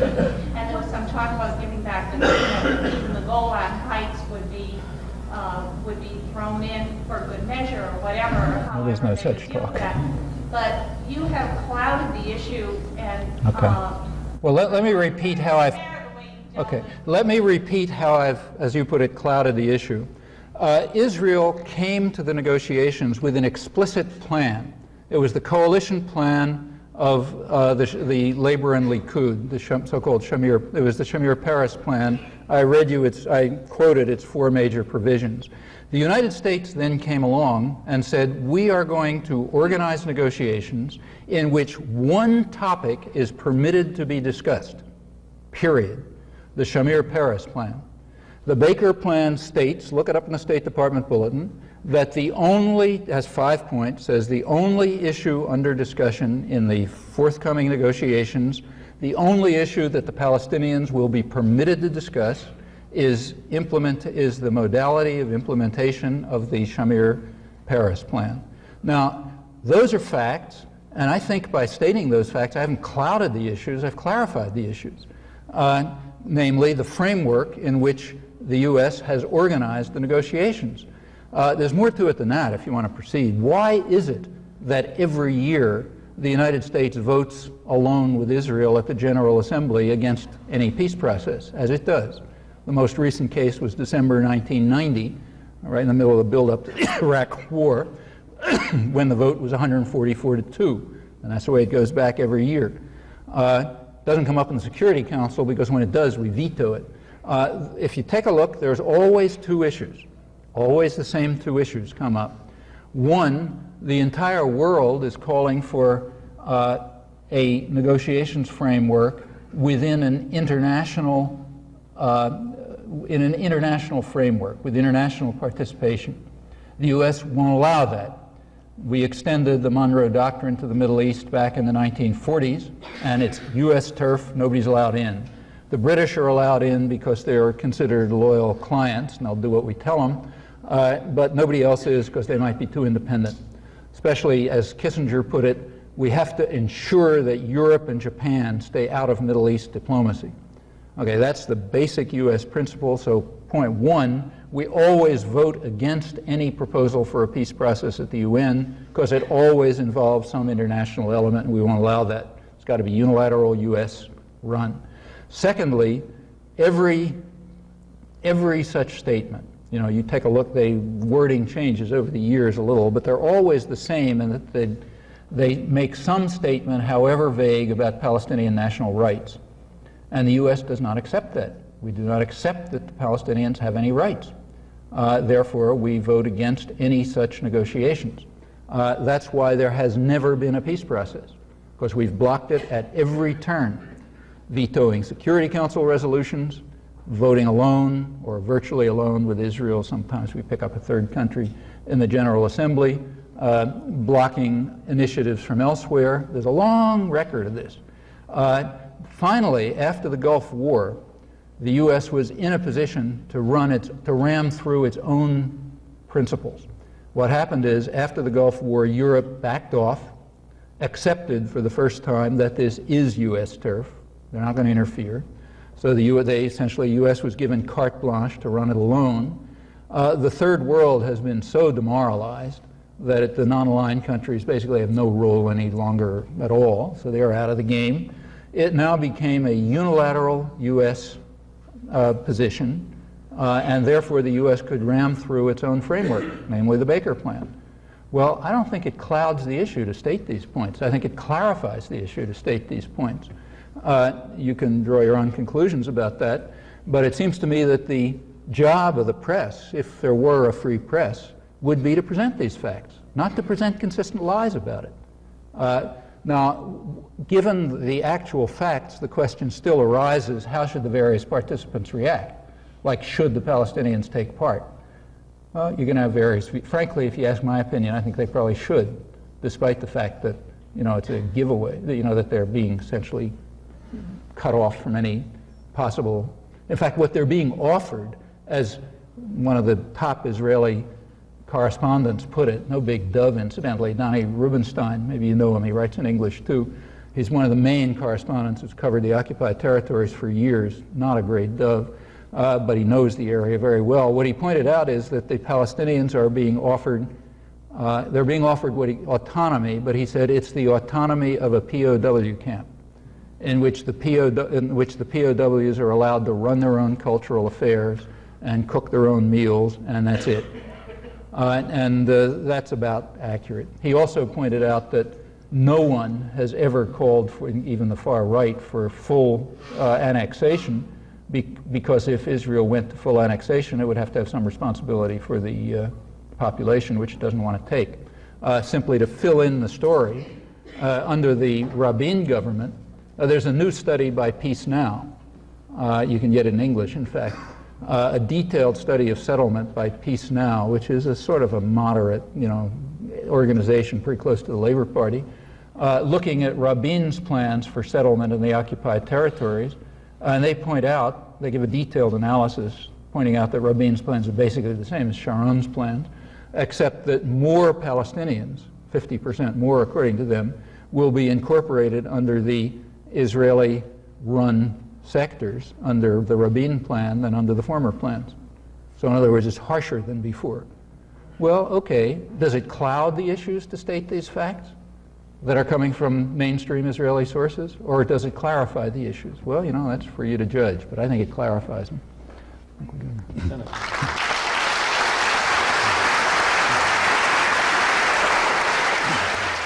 Australia finalized that treaty, which is approximately equivalent to, say, Libya having made a treaty with Iraq to exploit Kuwaiti oil after the Iraqi invasion and annexation of Kuwait. It would be kind of a close analog to it. It's an issue in Australia. In Parliament, one of the reasons it's an issue in Australia, I don't know if this came up in the film or not, is that during the Second World War, about 40,000 Timorese were killed defending a couple hundred Australian guerrillas who were there trying to keep the Japanese from taking it over and using it as a springboard for an expected invasion of Australia. And they did do that at a huge cost to the Timorese. And in return, and thanks for this, Australia is the only country that has officially recognized the Indonesian annexation and has been giving as much support as it could to the ongoing atrocities, and has now entered into an agreement with Indonesia to exploit the oil. Well, this came up in the Australian Parliament. People were upset. The Foreign Minister, Gareth Evans, explained that, as he put it, the world is an unfair place, littered with examples of acquisition by force. There is no legal obligation not to recognize forceful annexation. That was in one voice. On the other side of his mouth, at the same time, he and Prime Minister were, again, lots of inspiring rhetoric about how, thanks to the courage and integrity of the Anglo-Saxon countries defending Kuwait from Saddam Hussein, small countries now know that big neighbors can't get away with attacking them, and so on. This all goes on at exactly the same time. I should say one of the great pleasures of my life was to have been denounced by Gareth Evans, the Foreign Minister of Australia, the Foreign Minister of Great Britain, and the Dutch Foreign Minister within a few weeks on November 1991. Indonesia made a tactical mistake. It's a stupid mistake to conduct a massacre in front of television cameras and to especially to practically beat to death two American reporters. When a country does things like that, they usually pay for it. You can conduct all kinds of massacres off screen, and if you're the right country, nothing ever happens.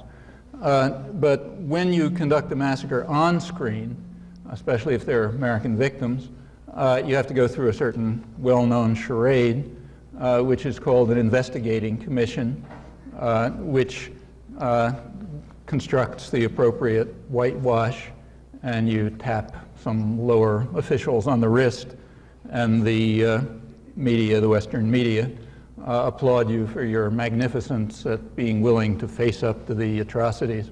And after that, the arms keep flowing, and so on and so forth. So we went through that charade immediately afterwards.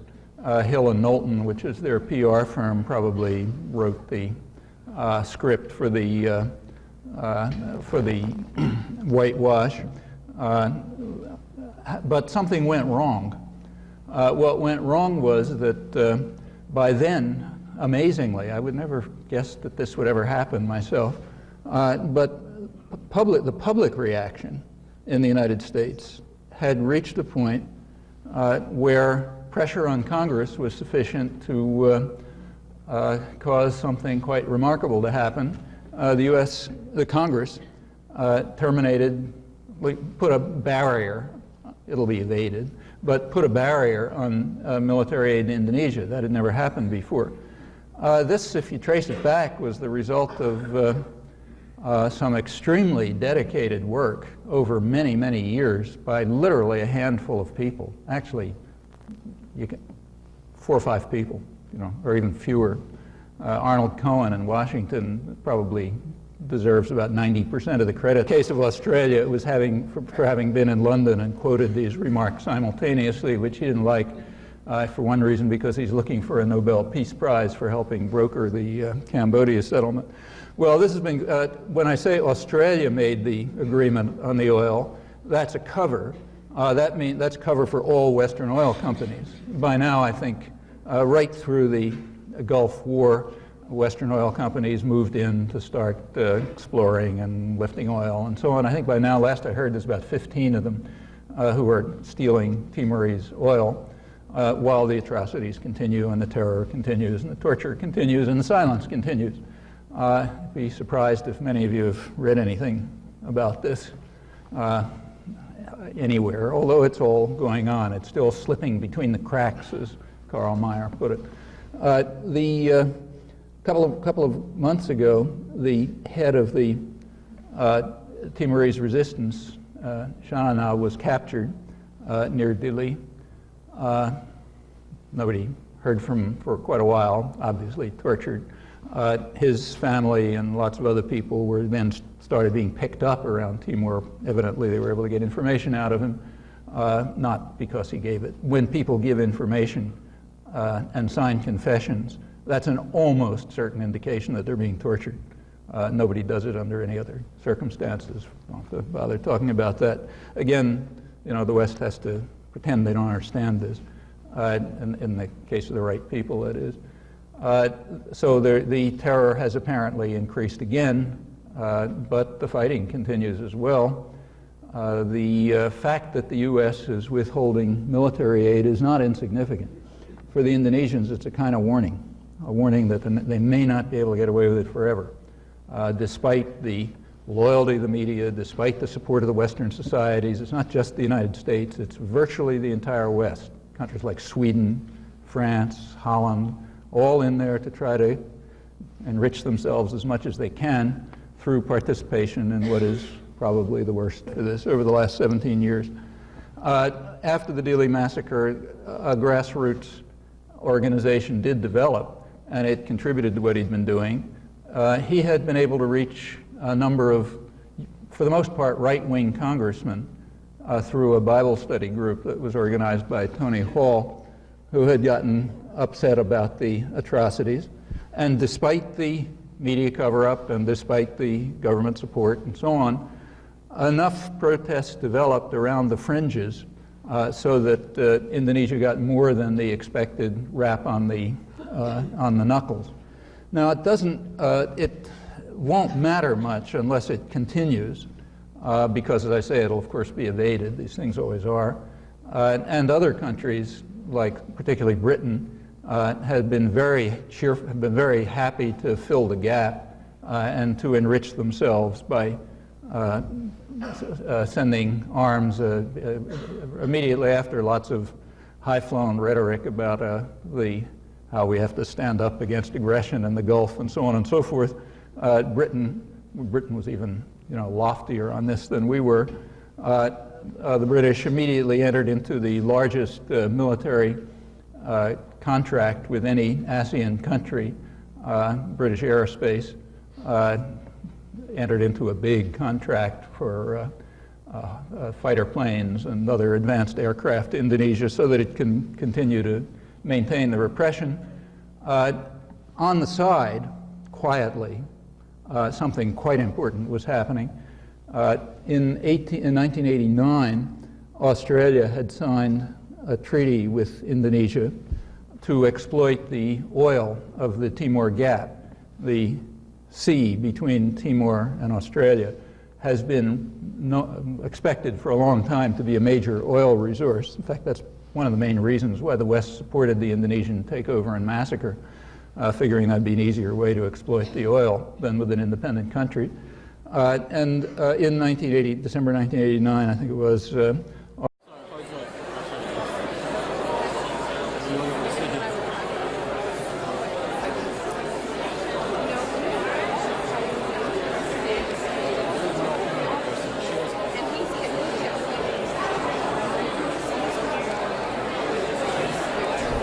we can have this program here tonight, and I do want to mention that we have a 10 o'clock curfew, and Noam Chomsky has a very busy schedule. He's off tomorrow to Berlin, the Berlin Film Festival, where the directors Peter Wintonic and Mark Akbar have been this last week. I'm sure the film has been a big hit over there.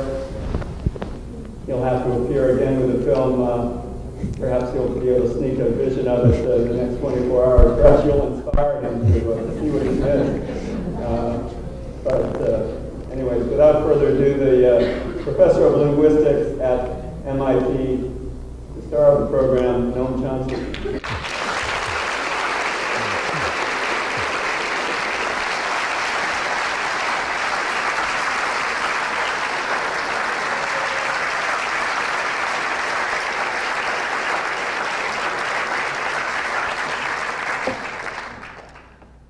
Well, the most interesting way to conduct this evening would be for you to start in and raise the questions and issues that you're interested in, and we can pick up from there.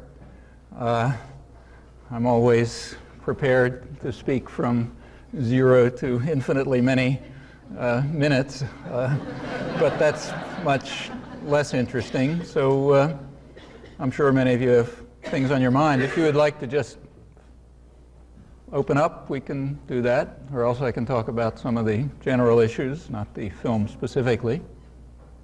Update us on East Timor. Update us on East Timor? As of when? Today. As of, updating from when? The main things that have happened, well, let's just go back to the Dili massacre.